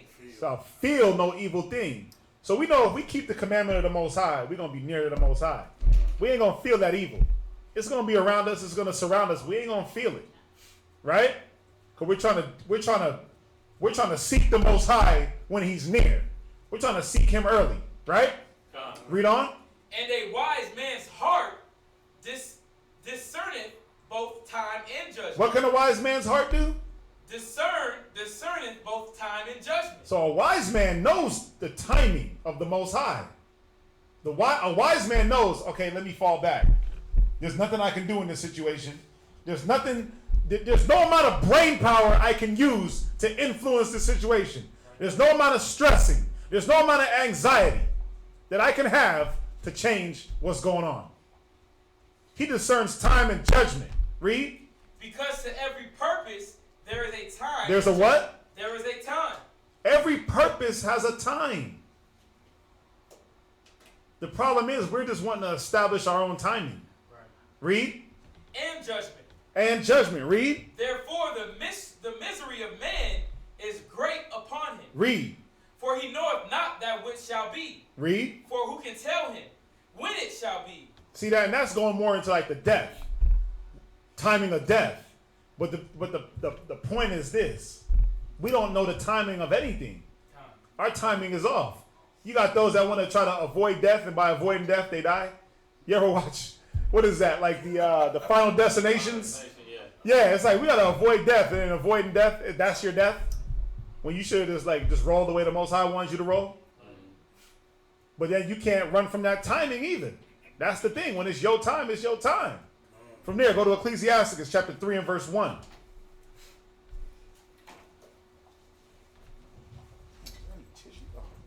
Ecclesiastes chapter 3 and verse 1. Wait for him to get that. Con. Y'all with me so far? Y'all got it? Come on. Ecclesiastes chapter 3 and verse 1. Read that. Hear me, your father, O children. Wait, no. Ecclesiastes in the Bible. 3 and 1. Slovakia. Ecclesiastes chapter 3 and verse 1. Read that. To everything there is a season. So everything has its what? A season. Everything has its own time. The Most High created everything to have its time. That's what we got to realize. He created everything for its time and to have a time and a purpose. So everything has its season. Read. And a time to every purpose under heaven. Jump to verse 11. Verse 11. He has made everything beautiful in his time. He made everything beautiful in its time. You see that? In its time. Everything has its time to be beautiful. There's a time and a purpose for all things. Read. Also, he has set the world in their heart. Read. So that no man can find out the work that God maketh from the beginning to the end. You see that? From there, go to Acts chapter 1. Acts chapter 1 and verse 6. Acts chapter 1 and verse 6.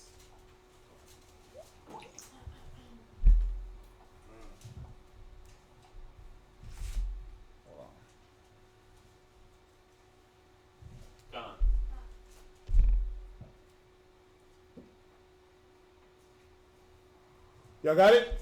Gone. Read that. Acts chapter 1 and verse 6. When they therefore were come together, they asked of him, saying, Lord, wilt thou at this time restore again the kingdom of Israel? So this was the apostles coming to Christ. And they're asking them, like, listen, man, when you going to restore the kingdom back to Israel? And check out what Christ said. Read. And he said unto them, it is not for you to know the time. So sit back and wait. Have some faith. Keep working. It's basically what he was telling them. Wait, work, and faith. Faith, wait, and work. However, I don't care how you want to mash it up. What order you want to blend it into. You got to have all three of those. Oh, with a little bit of humility, because you're going to go through some things. He said it's not for you to know the time.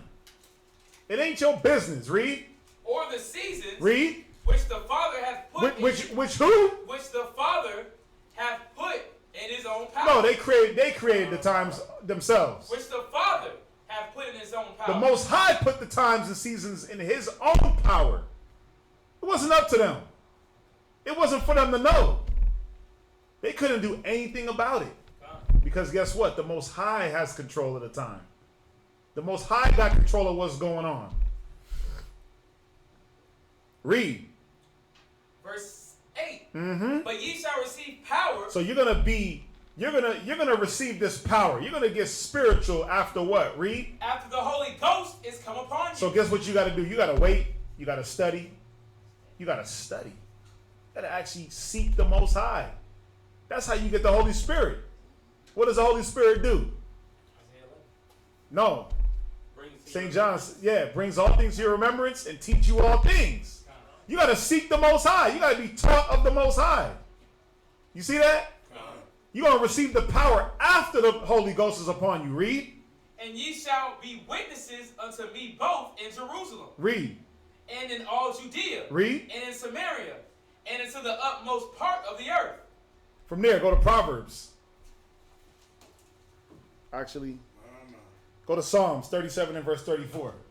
Y'all see the theme? Wait, patience. These are the things that we're ignorant of. We're ignorant to think that we control things. We're ignorant to think that our timing is the same timing as the Most High. We're ignorant, man. We have to stop being so ignorant. And we got to stop being so hot. Like, how you prideful and ignorant? How the hell does that work? How you got pride and ignorance at the same time, just coupled into one little mini human being? Coupled into one just big-headed person. It don't make sense. You can't be prideful and ignorant at the same time. They don't go together. That right there is a fool. That right there equals destruction. Where you at? Psalm chapter 37 verse 4. Read. Delight thyself also in the Lord. 37 and verse 34. 34, it's a lot. Come on. 37 verse 34. Read. Wait on the Lord. Do what? Wait on the There Lord. goes that word again. Wait. Somebody give me the definition of that word. Wait. Read. And keep his way. And do what? Keep his way. Rehearse the righteous act. So you're supposed to wait on the Most High, but keep his ways. In that waiting, you're doing the righteousness. You're trying to do righteousness. You're trying to do right. Read. And shall he exalt thee to inherit the land. And he's going to exalt you. This is when he exalts. This is when he saves. This is when he blesses. After you done waited a little bit, long suffered, had some patience. Read. When the wicked are cut off, thou shalt see it. You're going to see when the wicked are cut off. Because they ain't got no patience. They don't want to wait on the Most High. They don't want to keep his ways. Read on. Verse 35. I have seen the wicked in great power. Read. And spreading himself like a green bay tree. So he said, I've seen the wicked and great. We see it. We see it now. What you got on wait? It says to watch or lie in wait. Right? To watch. Read. To stay or rest in expectation. To do what? To stay or rest in expectation. You see that? You got to stay or rest in the expectation that the Most High is going to deliver you. That it's the Most High that's going to deliver you. No man, you go back to Deuteronomy 28 and 68, and no man shall buy you. That word buy means save. So to lay in wait in expectation, read, Zainala, that's it? I like that definition. To lay in wait in expectation. Read on, where you at, Volante? Verse 36. Read. Yet he passed away. So we see the wicked. They flourishing. But guess what? He said, yet they pass away because they don't keep the ways of the Most High. They don't have patience. Read. And lo, he was not. Read. He was there, and then he was gone. Read. Yet I sought him. Read. but could not be found. Yeah, it's like, man, all this wickedness and all of a sudden it's just gone. He was seeking them, but it is gone. The Most High took them out. Read. Verse 37. Mark the perfect man. Read. And behold the upright. Read. For the end of that man is peace. You see that? That's what we're searching for. That's what the Most High brings to you when you keep his ways. You keep that faith. You wait. He'll bring you that peace. You showing the Most High now that you can be upright. And he'll bring you that peace. He'll deliver you through whatever it is you're going through. Read. Verse 38. Mm-hmm. But the transgressor shall be destroyed together. They shall be what? Shall be destroyed together. Read on. The end of the wicked shall be cut off. Read.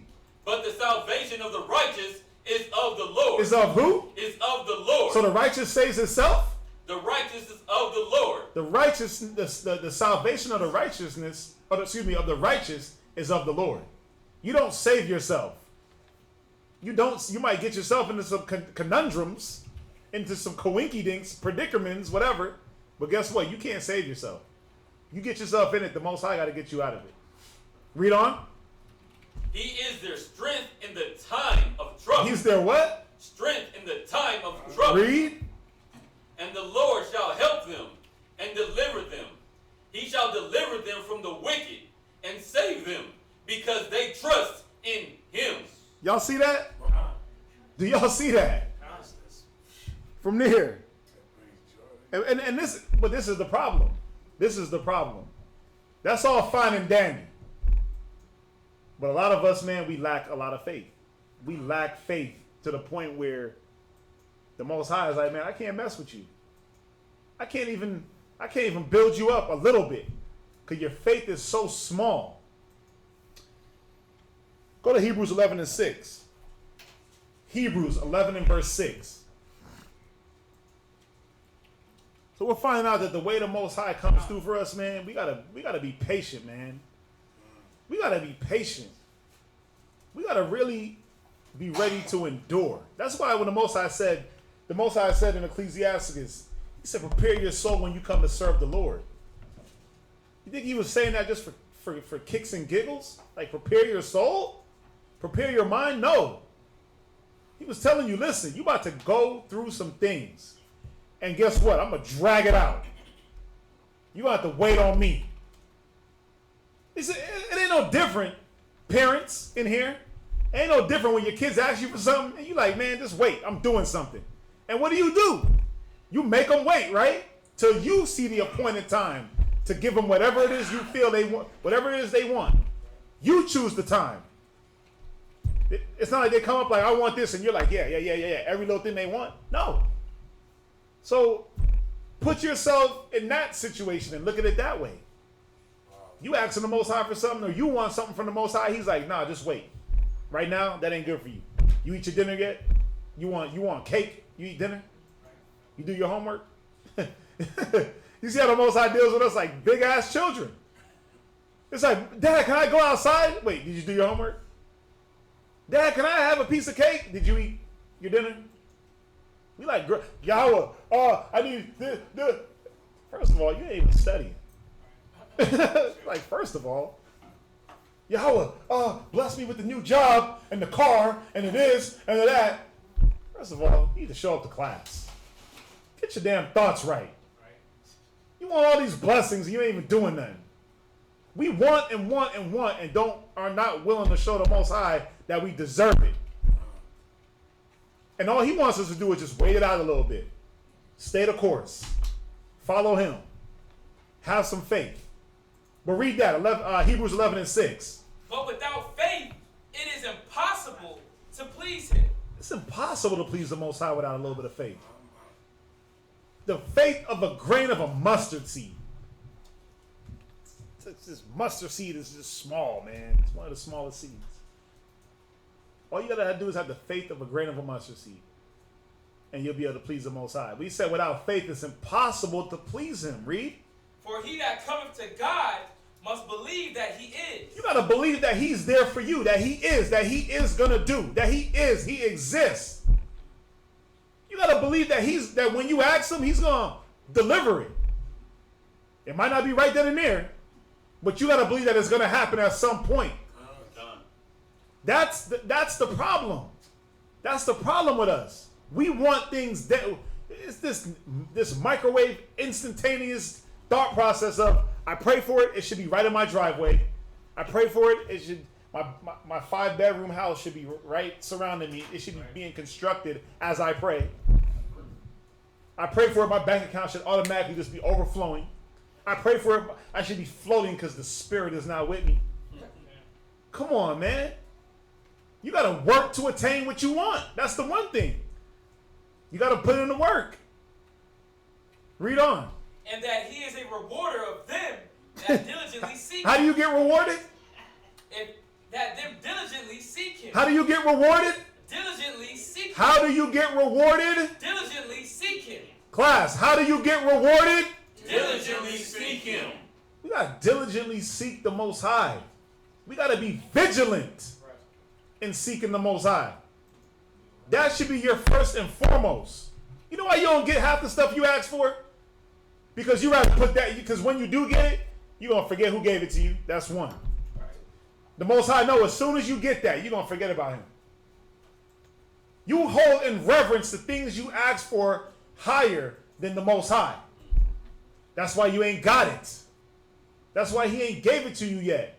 That's why he ain't blessed you with whatever you asked him for. Because you hold those blessings in more higher regard than you hold the Most High that brings you the blessing. You see that? You worship the thing more than the Creator. It's crazy. Now you know why we don't get blessed in the consistent rate that you think you should get blessed or increased, however you want to call it. You got to do those little things, man, but you got to also know who's giving the blessing.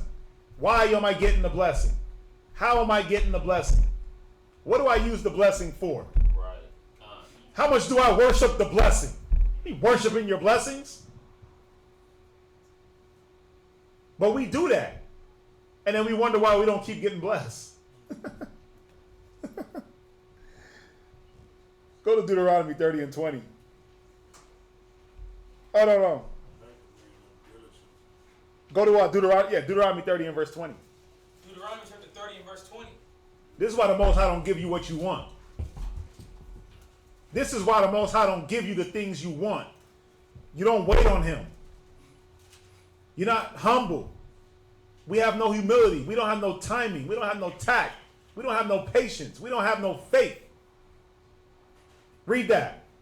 That thou mayest love the Lord thy God. Where you at? Deuteronomy 32 and 20? Deuteronomy chapter 32 and verse 20. Come on. Deuteronomy chapter 32 and verse 20. God. Get cold in here? Yeah. You hit that up a little bit? It was really just down. Oh, yeah. Okay. It gets cold in here quick. Deuteronomy 30 and 20. Read that. And he said, I will hide my face from them. You gonna do what? Hide my face from them. Read. I will see what their end shall be. Yeah, he's like, man, I'm gonna hide. I ain't dealing with y'all, man. Let me see if you can make it on your own.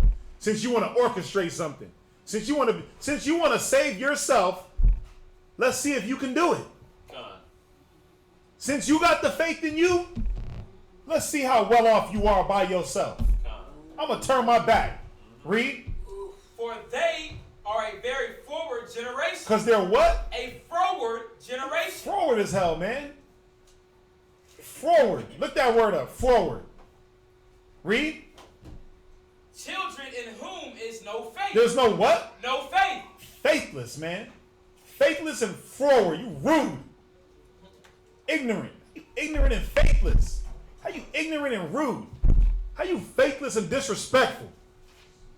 Who got forward? What you got, Samuel? Perverse. Perverse. Right. Perverse. That is turning from, with diversion or reluctance, not willing to yield. Not willing to yield. Or comply. Or you don't want to comply to what the Most High got going on. So guess what? You on your own. I'm going to let you do you. What's up, Volante? What you got? Habitually disposed to disobedience. You disobedient. And how you disobedient and faithless? How does that even make sense? You gonna disobey the Most High, but then be faithless as hell? Oh, because guess what? You got the power. We got the power. You the God, right? I am a God. I control me. I control my own destiny. That's why the Most High said, let's see what their end shall be. Because he knows what it's going to be. You're going to be coming back broke up, busted up, begging and wishing that you wouldn't have listened. You would have listened to that brother when he said, nah, don't do that, bro. Or you would listen to your husband when he gave you that counsel. Nah, we going to go this way. But since you want to be perverse, you want to go against, Most High said, we're going to see what your end will be. You might flourish like that wicked for a little bit, but then guess what? In a blink, you gone. They're going to be looking for you like, man, where was such and such? It was so great. Doing so well. Yeah, he was doing so well. He was so well off. Where'd he go? Most High done took you out. Because you wanted to be perverse. You wanted to be faithless. Y'all see that? Go to James. Go to Hebrews 1 and 11. Sorry. Hebrews chapter 1 and verse 11. Hebrews chapter 1, verse 11. Let's wait for him to get that.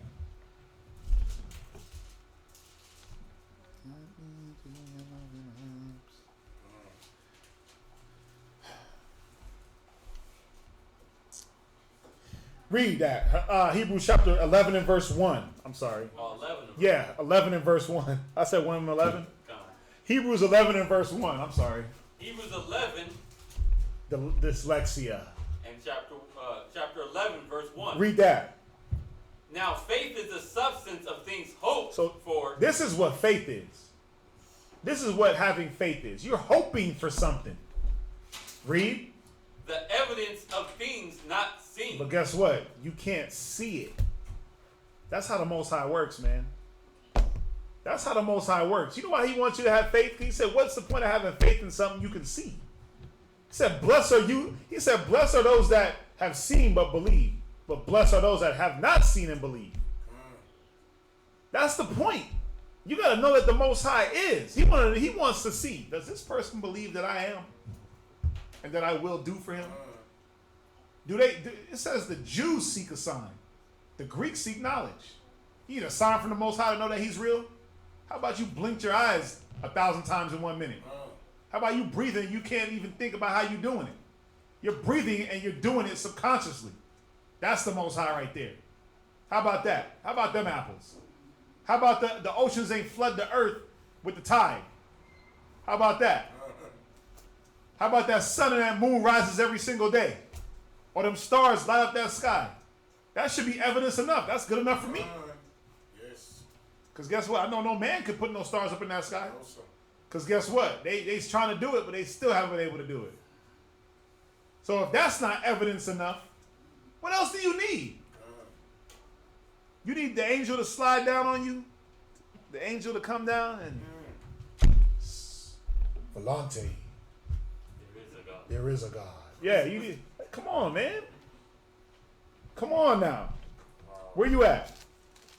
Hebrews chapter 11, verse 1. Yeah, read that again. Now faith is the substance of things hoped for, and the evidence of things not seen. Read verse 2. Verse 2. For by it the So elders... by it. So by faith. Read. For by it the elders obtained a good report. That's how you get that good report, man. This is how the Most High gives that good report. This is how the angels report back to the Most High. Through your faith. Man, this guy believes. He believes, Yahweh. We gotta take care of him. He believes. It's like Job. Think about what Job was going through, man. And he kept his integrity, he kept his faith, and what did the Most High do? Took everything, but then restored it tenfold. You think that the angels wasn't reporting on Job? Now look, this is what Job was dealing with. We gotta take care of Job. We gotta restore to him all the things he lost. Most High was like, God. Through his faith, through his belief in the Most High. Yeah, he battled, he struggled, going through all the things he was going through, but he kept his integrity in his belief and faith in the Most High. Y'all see that? Go to James chapter 1 and verse 2. James chapter 1 and verse 2. James chapter 1 and verse 2. Y'all got it? Read that. James chapter 1 verse 2. My brethren, count it all joy when ye fall into diverse temptations. So we're supposed to do what? Count it all joy when ye fall into diverse temptations. So, oh wait, we're not supposed to just get mad and just ball up in the corner? Cut everybody off? Count it all joy. Count it all joy when you fall into diverse temptations. Count it all joy when the Most High is putting you through something. Because there's a reason. There's a reason why we go through things. You know, the problem is we just don't want to go through things. Right. We just want to be twinked in the blink of an eye and that's it. To be Christ-like. We want to be Christ-like without even going through the Christ-like things. Right. How you going to tell somebody to do it if you ain't never done it? So don't you got to go through some things to be able to tell somebody, hey, get right. Hey, deal with it like this way. Deal with this, that way. Oh, man, I had a situation with my kids one time. Yeah, this is what I had to do. Read on. Verse 3. Mm-hmm. Knowing this, that the trying of your faith worketh patience. The trying of your faith is going to build your patience. The more faith you got in the Most High, the more patient you will be. The longer you'll be able to sustain whatever you're going through. Your faith is going to build your patience. But how you going to build patience if you ain't got no faith? How you going to have either or if you're not even willing to go through anything? If you feel like you're too entitled to go through anything. Like, why am I going through this? Figure out how to not go through it. Figure out the things that the Most High wants you to do to get up out of it. Instead of complaining about why. Figure out what you need to be doing to get right in the sight of the eyes of the Most High. We should be figuring out how to be seen by the Most High. A lot of us just want to sit in the back and hide behind the other person. I hope you don't call on me. Come on, man. The Most High see you. You're supposed to be finding out, how can I let the Most High see me in a righteous way? Not wicked, because he see that. But that's the things we should be attaining to. How can I be noticed by the Most High? I'm going through some things. What do I need to do to get in the good graces of the Most High? You do it at your job. You do it with your boss. I mean, I need that raise, so I need to figure out how I can get seen. I need to get this raise, so what I got to do? How much overtime I got to put in? I done put in 40 hours of overtime in 1 week. The boss got to notice that. He got to notice that hard work. I'm putting it in. Oh, I did this. You know, I staple all the papers at the corner, 3 inches away from the corner. All my post-it notes is good on my desk. My reports is good. My PowerPoint presentation was on point. All that. But I'm definitely going to get this raise. You do it carnally. We do it. We do it carnally. So why not do it spiritually? Why not do it to attain more? Y'all see that? Read on. Verse 4. But let patience have her perfect work. You gotta let patience have her perfect work. You know how your patience is perfect? When it's completed. The perfect work is when your patience is completed in whatever you're dealing with at that time. When you don't try to put your hand in and influence whatever's going on, that's when your patience has its perfect work. Because it's complete. It did its full cycle. You see that? It did it completed its 7. The number of completion is 7. It did it 7 days. But on the 5th day, you ready to intervene on the 5th day and not let it have its perfect work. And when it has its perfect work, it does what? Read on. That ye may be perfect and entire, wanting nothing. Yeah, but you know what y'all want? You know why y'all want everything? And why y'all want things and you wonder why the Most High ain't giving it to you? You're not letting your patience be perfect. You're intervening too much in the work of the Most High. You're wanting to create your own path. That's why the patience ain't perfect. That's why you're wanting for everything and lacking. That's why we are lacking. I keep saying you. I'm in there too. I'm guilty as hell too. So it's not like you, or you, no, us. Israel, the whole nation. Our patience is not perfect because we want to intervene. It be the 7th hour. Just hold on for a little bit more longer, and all of a sudden you stick your foot in there, and it's like, damn, you done ruined that. Start it all over. Start it all over. Start it all over until he gets it right. Till she gets it right. Start it over. Start it over. Start it over. Y'all see that? This is how the Most High works, man. You gotta let things run its course. The scriptures say don't force the course of the ocean, right? Or the river. Don't force the course of the river, because you can't force a river to go one way because it's a river. It's a natural godly made thing. So if you can't force the course, how can you try to make the course? You can't force it to go this way or that way. You can't make the course, because when you dam up a river, what happens? It stops flowing. It's no longer a river. It's a dam. You done changed what it was. You done changed it from being this thing that flowed down a hill, watered all the grass. It was a blessing to everything down the hill. But as soon as you dam it up and change it, now it's just a body of water, making mosquitoes and bugs. And you see that? Like, you see the things that we do, we think that we are the creator. And we're not. We're not the creator. 'Cause we think that our not having patience doesn't matter. But it matters. That's why you want in everything. Your patience, if you let your faith and patience work together, you'll be complete. That's what the scriptures are saying. You'll be complete. You'll be whole. Wanting nothing. But you want everything, because guess what? Your faith is weak. Your patience sucks. Your long suffering is garbage. You think that thing should be done on your time. I want it now when I want it. What the hell are you talking about? And even if it's not about you trying to just directly influence, you know, another thing that we do, we give too much thought to the things that are going around us. We think that by thinking, and I used to be guilty of this, I would just overthink a situation.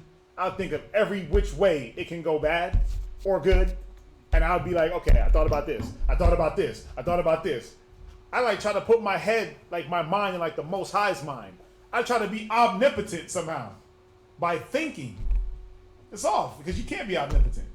That's for the Most High. But we overthink things. But that's why Christ said, which one of you by thinking can add some height to his stature or turn your hairs gray? By thinking about it, can you? Can we? No, right? So that's the thing. We got to stop trying to overthink everything also. Because you overthink to the point where it kills you, man. That's where stress, heart attacks, all these things come from. That overthinking everything. But where you at? James chapter 1 and verse 5. That was it on that.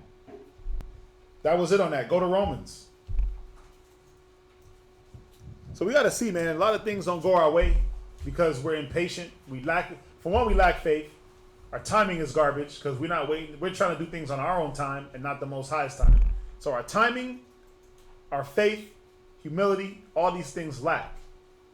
Patience definitely lacks. Patience and long suffering. Go to Romans 12 and 12. Romans chapter 12 and verse 12.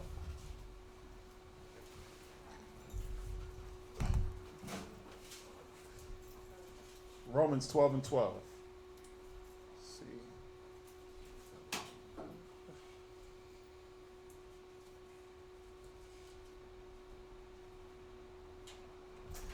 Let's see. Whoa, Jesus, just pertaining on the topic, it says your message is on point, and I believe the Most High is very alive. I just went through something serious today. The Most High has been showing to leave company and go and start mine, but I just keep trying to ignore all the signs. And today I got an evil attack and stupidity in a way I've seen before. The Most High words are alive. The light, the path to follow. Khan. That's what we should be trying to do. Like it says in Proverbs, a man's goings are of the Most High. It didn't say a man's goings are of himself, or a man makes his own path, or a man can do whatever the hell he wants to do. When you read in Micah, it says, for this is the purpose of mankind, that we keep the commandments and serve God. That was your purpose. So in doing that, he's going to create your path. But where we at? Romans? Romans chapter 12 and verse 12. Read that. Rejoicing in hope. Read. Patient in So- tribulation. You supposed to be what? Rejoicing in hope. No, and what? In hope. Read on. Patient in tribulation. Supposed to just go chaotic in tribulation. Patient in tribulation. Try to fix it yourself all the time. Patient in tribulation. Never waiting. Patient. Got to be patient in tribulation. Got to be patient when you're going through things. Because now when you go through it and it's complete, now you can literally say, damn, I went through that. And guess what? Now I have the tools to not have to go through it again. That's the point. Ain't that the point? So the just man falls 7 times, right? Is he falling to the same thing over and over? Why? Because he fell. He went through it. He got back up. He completed the cycle. He completed the cycle. We don't complete the cycle. We just want to intervene and put our hands to something that the Most High is already working out for us. You see that? Read. Continuing instant in prayer. So when you're going through your tribulation, you're supposed to be what? Continuing instant in prayer. You're supposed to be praying, man. You're supposed to be talking to the Most High. You're supposed to be seeking the Most High while He's near. Because you got to remember, when you're going through it, the Most High is... Don't you realize that when you're going through something, the Most High is with you? He said He chastised those that He loved. Those that He chastised, He don't deal with. He deal with you as a bastard. A fatherless child. So if you're going through it, you catching it. Especially if you in here, putting in the work, you know the Most High is with you. He just trying to get them little imperfections up out of you. But you got to let the process keep going. You got to be willing to go through the process. It's like when you do the dishes, you just rinse them. And that's it. You wash them and leave the suds on and put them in the counter. They got to go through a process, right? Soak them. Soap them. Rinse. Sometimes you got to repeat it. You don't just wash them and put them in the cupboard with the suds on. Oh, they clean. No. You got to go through the washing process. We have a process we got to go through. And we have to stop trying to intervene and trying to stop cutting corners to go through those processes. This is how you become perfect. This is how your faith and patience becomes perfect. From there, go to Psalms 40 and verse 1. Psalms chapter 40 and verse 1. Psalms chapter 40 and verse 1. Mm-hmm.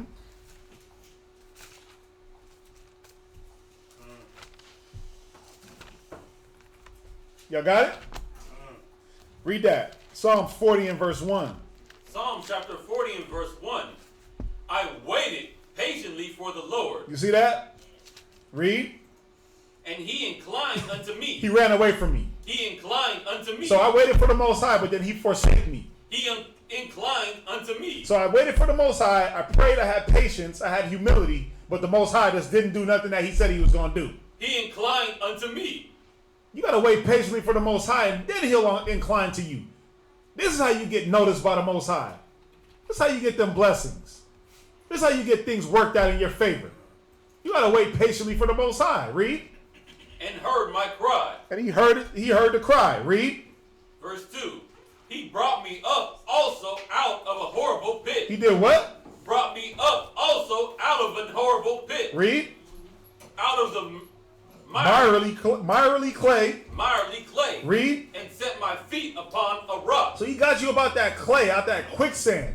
You were sinking. But then what did He do? He set that foundation right. He put you on a solid foundation. But what did you have to do? Start from the top? I waited patiently for the Lord. That's the key. You gotta wait patiently for the Most High. And then He will do these things. Jump back down. Jump to verse 4. Verse 4. Blessed is the man that maketh the Lord his trust. Wait, blessed is the man that trusted in himself? That maketh the Lord his trust. Arya is my trust. Maketh the Lord his trust. Surely we gotta just rely on Zion Allah. Maketh the Lord his trust. Blessed is the man that make the Most High his trust. Blessed is the man that wait patiently on the Most High. Because why? Read. And respected not the proud, nor such to be nor such as turned aside to lies. So blessed is the man that maketh the Lord his trust. And he doesn't respect the proud, and he doesn't turn aside to the liars. Y'all see that? You got to make the Most High your trust, man. He got to be your arm. But it takes patience. It takes faith. You got to let these things work in hand so that he can work. So you can see, oh, if I do this and this, there goes the Most High. If I'm patient and faithful, there will the Most High will be. Patience and faith equal the Most High. That's when he shows up. Y'all see that?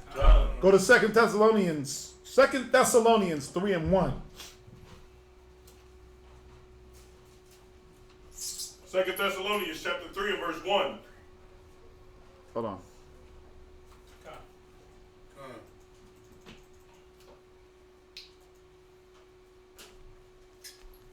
Actually, Ecclesiastes 7 and 8. I'm sorry. Ecclesiastes 7 and verse 8. Ecclesiastes. Oh, in the Bible, right? Ecclesiastes chapter 7, verse 8. Read. Better is the end of a thing than the beginning thereof. Read. And this is the point. Read. And the patient in spirit is better than the proud in spirit. So it's better to be patient than proud. It's better to have some patience and wait on the Most High than think, oh, I'm going to go do it myself. I'm gonna take the reins. I'm going to make it rain. I'm going to make it happen. It's better to be, what does it say? It's better to be patient in spirit. It's better to be patient than prideful and think that you control everything and think that you're going to make things happen. From there, go to Ecclesiastes and the Apocrypha, chapter 1 and verse 23. Y'all with me? Ecclesiastes chapter 1 and verse 3. 1 and 23. 1 and verse 23. Con. A patient man. A what? A patient. A hasty man. Patient. Read. Man. Read. Will bear for a time, and afterward joy shall spring up unto him. So what happens when you're patient? Afterward joy shall spring up. So what do you got to do to get joy? Patience. You got to be patient. Y'all see how I keep hammering this? I keep banging this patient, this wait, this long because too much of us are hasty in spirit, man. Too much of us are hasty to try to influence things the way we think that they should go. Or try to influence things above the thinking of the Most High. Thinking that our influence is right. Or thinking that we have the control. You yelling, Jesus, take the wheel, but you're trying to control everything. Like, what the hell? It don't make no sense. You want him to take the wheel or not? Which one is it? Your job is to be patient, be faithful, keep studying, keep trying to grow, keep trying to build, stay the course. And the Most High will increase you. Read that again. Ecclesiastes chapter 1 and verse 23. A patient man will bear for a time, and afterward joy shall spring up unto him. Romans chapter 2 and verse 6. Romans chapter 2 and verse 6. Romans chapter 2 and verse 6.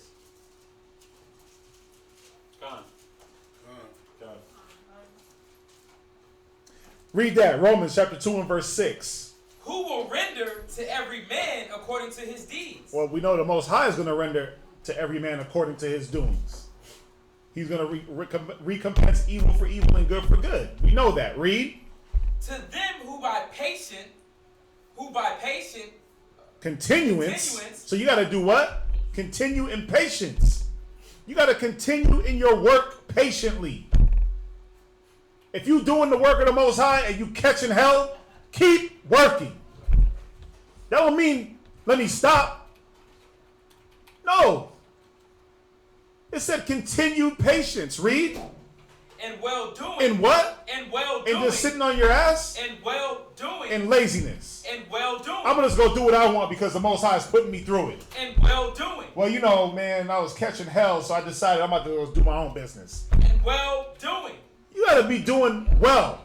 Well doing. Read. seek the glory and honor and immortality, eternal life. This is how you get these things, man. This is how you get these. Your patience has to be continuance in well-doing. This is how you seek the everlasting life, immortality, and glory. This is how you seek these things. Patience patient continuance in well-doing. Think about that. He said patient continuance in well-doing. Because you know why? Oh, go ahead. What were you going to say? Go ahead. You know why? You know why he said patient continuance in well-doing? Because it's easy for your well-doing to be spoken ill of. It's easy for your well-doing to go unnoticed. It's easy for you to be doing good, doing well in your eyes, and you off as hell. It's easy for all these different scenarios. But the Most High said, you got to keep doing it. He's not unrighteous to forget your labor and love. Con. What were you going to say, Arya? Oh, I was going to say you're continuing to do well, and your patience is manifest through the long term of doing well. Right. Because if you start from the beginning and somebody says, okay, this is the way you do it, and that's you're doing a good job, right? Right. So now you have to have patience to see the fruits of the labor, which is the Most High will bless you once you continue to do it for however long you've been doing it. Right. And that's the benefit of it. After you've completed the long patience of good work, right? Now you have immortality. Now you have all these things that it was talking about. Now you're complete. God. That's why back in James it says the patience, when you let your patience be complete, you'll be wanting for nothing. Now you're complete. Now you're whole. Where you at? This is Romans chapter 2 and verse 7. Read. Verse 8. But unto them that are Contentious, get that definition. Read. and do not obey the truth. So to them that are contentious and do not obey the truth. They're not obeying what the Most High laid down. They're contentious. We're going to get that definition. Read. And do not obey the truth. Read. But obey unrighteousness. They do what? Obey unrighteousness. Read. Indignation. Read. And wrath. Read. Tribulation. They go through what? Tribulation. They go through what? Tribulation. Read. And anguish. And what? And anguish. Read. Upon every soul of man that doeth evil. You see that? Y'all see that? Con. God. This is where that tribulation, that anguish. What you got for contention? Contention, causing or likely to cause an argument, controversial, involving heated arguments. You see that? They're going against the doctrine of the Most High. They're going against the Most High. You're contentious. They don't obey the truth. You don't want to obey what the Most High is laying down. The Most High says, wait. You like, nah, I got to go do this. The Most High say, go right. Nah, I got to go left, homie. I got to bend the corner over here. Don't mess with that. Let me go see what that's about. Let me touch that. Let me go touch that. Y'all see that? That's where they get the wrath, the indignation, the tribulation. We all gonna get tribulation, but guess what? We know what we suffer for. They be catching the tribulation where ain't no comeback from that. You gonna deal with the wrong chick and you got the forever bumps, the herp. You ain't coming back from that. That's that tribulation that's gonna be with you every month? I don't know how that works. Every outbreak. You see that? Go from there. Go to Psalms. Go to Psalms 37 and verse 7. You said what? I said verse 2. Psalms. No, I didn't want verse 10. You said 37 and what? 37, I only got 15 minutes. 37 and verse 7. Psalms chapter 37 and verse 7. Read that. Con? Come. Con. All right. Read. Rest in the Lord. Do what? Rest in the Lord. Read. And wait patiently for him. Read. Fret not thyself, because of whom pursueth in his way. Who prospereth in his way. There it is. This is how you prosper. I'm going to keep hitting that. You got to rest in the Most High. You got to wait patiently. You got to have faith, humility. This takes humility to be able to sit back and say, damn, I'm so used to trying to dictate every single thing. Let me not dictate this time and see how that works.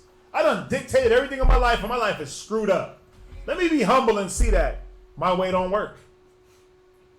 Sisters, brothers,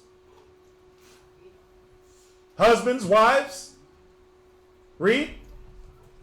Rest in the Lord and wait patiently for him. Read. Fret not thyself because of him who prospereth in his way. Read. Because of the man who bringeth wicked devices Read. to pass. Read. Cease from anger and forsake wrath. Fret not thyself in any wise to do evil. You see that? The evil is trying to conduct your own path. The evil is going away from the path that the Most High laid down. Now you're in the congregation of the dead. When you forsake the path that the Most High got laid down. Read on. Verse 9. For evildoers shall be cut off. They're going to be what? Cut off. Read. But those that wait upon the Lord, they shall inherit the earth. You see that? Go to James 5 and verse 7. I'm going to try to James boost. chapter 5 and verse 7. God. And see, and this is the point. We were talking about the fruits. You just said it. You said something about the fruits. Like you got to wait for the fruits Right. To ripen. to ripen. You got to wait for it. Listen, anybody here got plants? Anybody here got like house plants? God. You ever like just sit there and like look at your plant grow and talk to it? It starts out like that big. See, I'm the type of person, the way I grow my plants, I cut little clippings. I'll grow a whole plant from one leaf.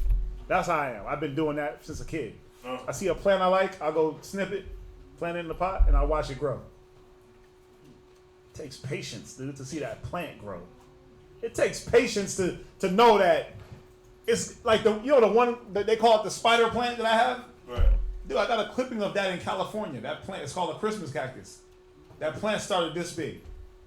This plant is huge. It blooms like little pink roses. It's called a Christmas cactus. It took years for this plant to grow, but I had to be patient. If I wasn't patient, oh man, this thing ain't never gonna grow, and kick it to the side, it would never be where it's at now. Read where you at. What was up? That's the same way in the scriptures, the way the scriptures call it the husbandry, right? Yeah, the husbandman. The husbandmen, Yeah. right, who take care of basically bushels of grapes. Right? Yeah.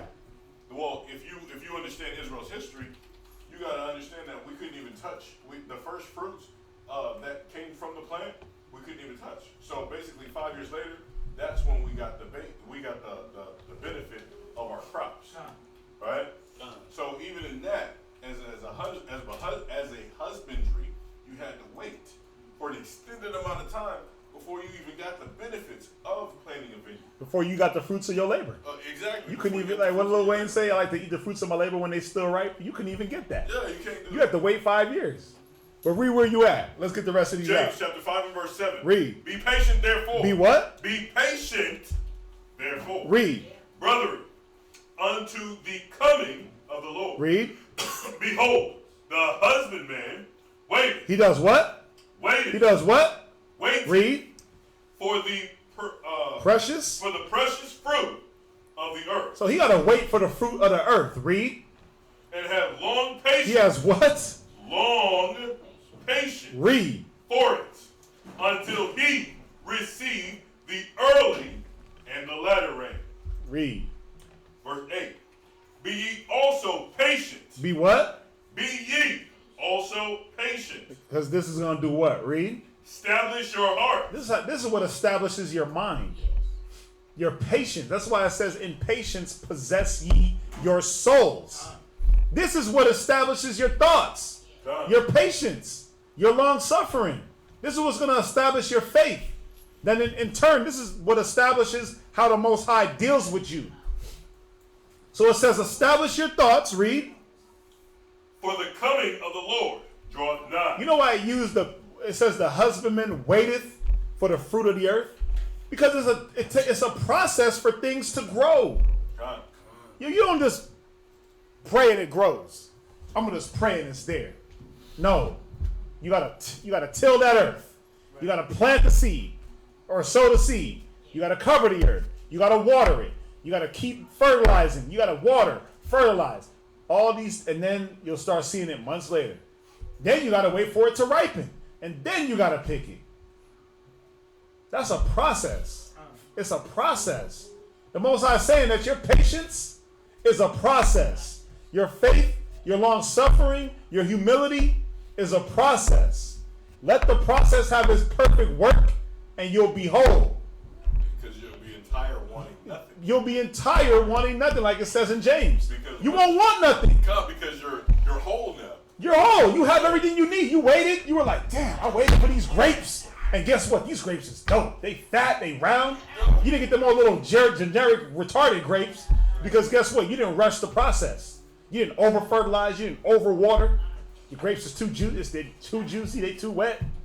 You know, or they too dry because you didn't do something right. The point is you went through the process the right way. You let the Most High work. You let the process work. And now you don't want nothing because the things that you do have, they complete you. You complete me. They complete you. You see that? Where you at? Verse 9. Go to Baruch 4:25. Go to Baruch chapter 4 and verse 25. Chapter 4, verse 25. I love putting this class together, man. Because it makes you look at things a lot differently. When you start reading these scriptures, you're like, damn, where do I lack at? Where can I build my faith and patience? It's a process, man. It's definitely a process. But if you don't even take the little small leap of faith, they call it a leap of faith. But if you don't take the small little hop of faith, how you gonna know where you at? You gotta do it. You gotta take a little hop of faith, and then it'll build. You be like, oh, that worked. Most High is there. Yeah, he didn't let me fall. Let me take a bigger hop and a bigger hop. Next thing you know, you leaping mountains. Read where you at, Baruch. Oh, go ahead. I was gonna say, like the scripture says, David said he's never seen the Most High's children begging bread. Begging bread, right? Because they had faith. They had faith that the Most High was going to deliver them. They also had patience. They had patience. They Be waited patient when thou art brought to a lower state. Right. You see that? God. Patience. Read. Where you at? Baruch? Baruch chapter 4, verse 25. Read that. My children, suffer patiently. Do what? Suffer patiently. Take things into your own hands. Suffer patiently. Get chaotic, get disrespectful, get rude. Suffer patiently. Read.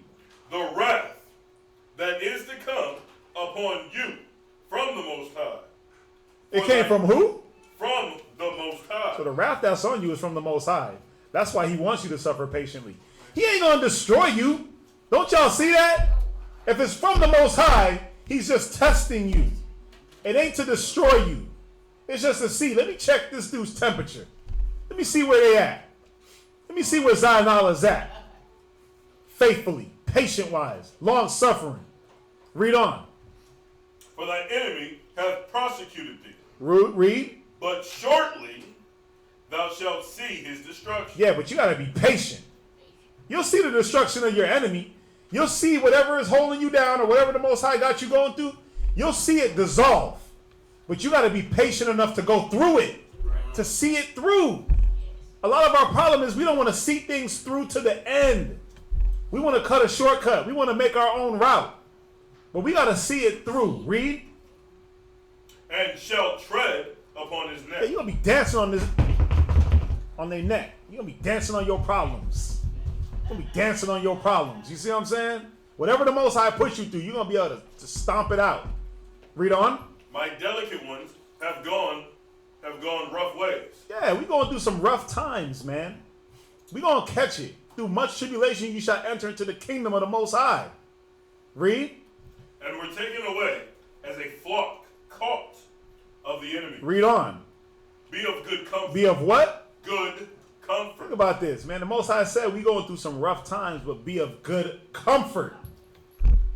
Where does the comfort come from? Be patiently waiting on the Most High. That's one.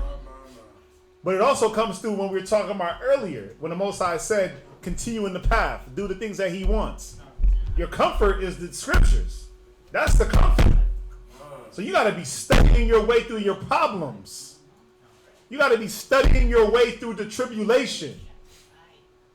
Read on. Well, oh, Volante, what's up? And is that because the scriptures help you navigate through that tribulation? It helps you not that when the Most High said he will set your path. That's how he establishes your way.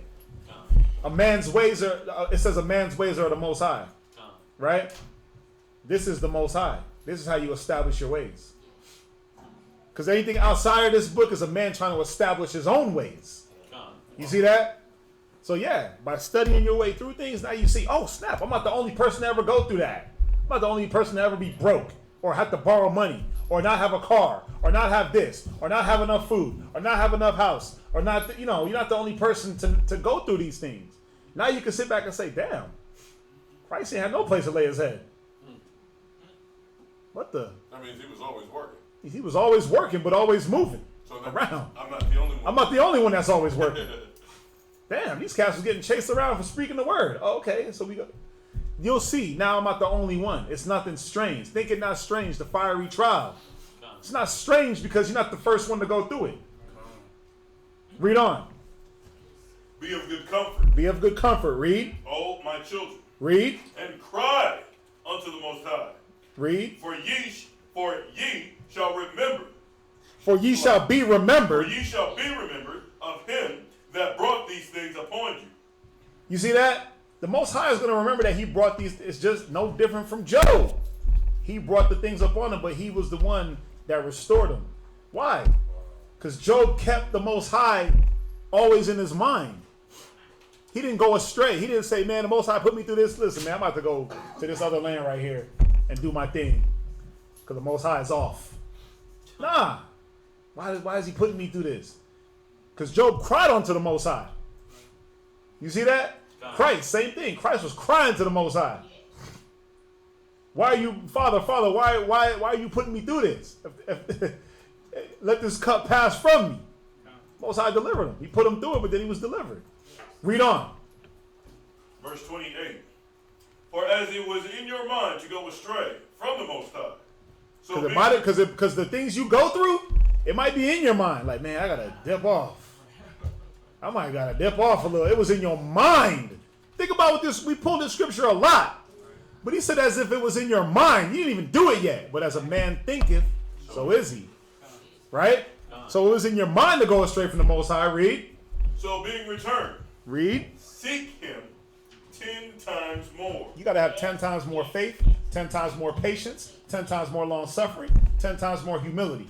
You got to back the hell up 10 more times when it's time for the Most High to work. Let him be the chef. Let him be Bob Ross. You be the cat on the TV watching. He'll be Bob Ross. He'll make the masterpiece. And you'll sit there in awe like, damn. Now I see why he's Bob Ross. Because he paints so great. You look at yours, you look at his, you like, that don't look like no tree. that don't look like no lake. Read on. Just making Bob Ross jokes. Verse 29. Read. Verse 39, slide.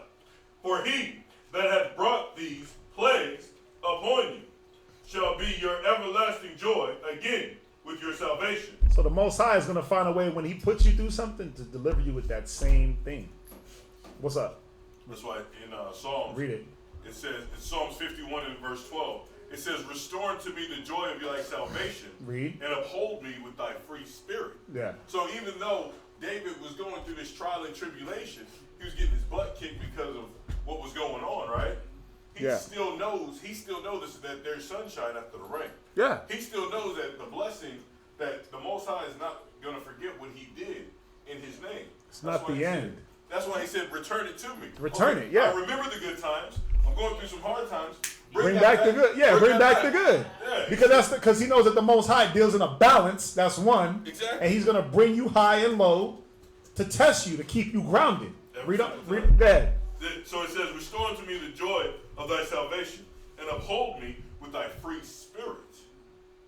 So that's just what came to mind. Right. That's what it just. Yeah. All right. So it's 10. I'm gonna hit this last one. Philippians 4 and 6.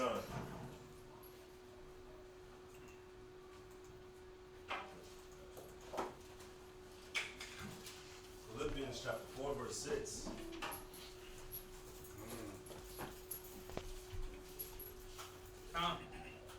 Go to hold on. Go to I want you to read Jeremiah 29:11 real quick. I'm gonna hit Jeremiah chapter 29. Read that in verse 11. Jeremiah chapter 29 and verse 11. Con? I know the thoughts that I think toward you. So the Most High knows how he thinks towards us, what he wants for us. Read. Saith the Lord. Thoughts of peace. Thoughts of what? Thoughts of peace. Read. And not of He evil. don't want us to go through the evil. He wants to have thoughts of peace. He wants us to have thoughts of peace. He wants us to live prosperous lives. But it has to work when we are patient. Read on. To give you an extended end. An expected end. So he don't bring that destruction onto you. Go to Philippians 4 and 6. Philippians chapter 4, verse 6. Read. Be careful for nothing, Read. but in everything by prayer and supplication. So you can't. So the Most High is saying, do everything by prayer and supplication to Him. Prayer and asking. You gotta damn near beg the Most High, because we ain't doing enough. Read on. With thanksgiving. With what? With thanksgiving. So you gotta give thanks to whatever you go through. Read. Let your request be made unto God. Unto who? Unto God. Do it yourself. Let your request be made unto God. If I ask Ariah, sure he can deliver me. Let your request be made unto God. Read. And the peace of God, which passeth all understanding. So the Most High's peace is gonna pass. Is gonna surpass all understanding. His thoughts are not your thoughts. Read. Shall keep your hearts and minds through Christ Yahushua. There it is. So I'm gonna leave it there for y'all on that note. So hopefully, man, y'all took away something good from this class. Hopefully y'all see that no matter what you do, you gotta let the Most High work. You gotta let him have his say and his way. He gonna get it regardless. But how you wanna go through it? You wanna get dragged through it, or you just wanna walk? You wanna come begging and crying and screaming and scratching, or you just wanna walk? Walk through it, man. You gotta get drug on your knees. Let the Most High do what he gotta do. Let him work. Be patient. Let his timing show forth. It's gonna regardless, whether it be with you or the next person. But you gotta remember these different things: patience, faith, humility, long suffering. All right. Got any questions? I know y'all probably got questions online. But we're gonna hold those for next class. I'm sorry I'm not able to get to every question, but I be wanting to get these classes out, man, because a lot of times we do these classes. What's that? I'm saying we don't be able to. Yeah, we do these. A lot of times we put a lot of these classes together with so many scriptures, and then when we hit all these questions, we don't get a chance to get all the class out. I was actually able to get this whole class out. Yeah, I was actually able to hit 90% of the class, which is dope. So no, he's laughing because he knows. But yeah, so man, if y'all got questions, we'll get them on the next class, which is Wednesday, 7 to 10. So go ahead and salute them, y'all. Shalom.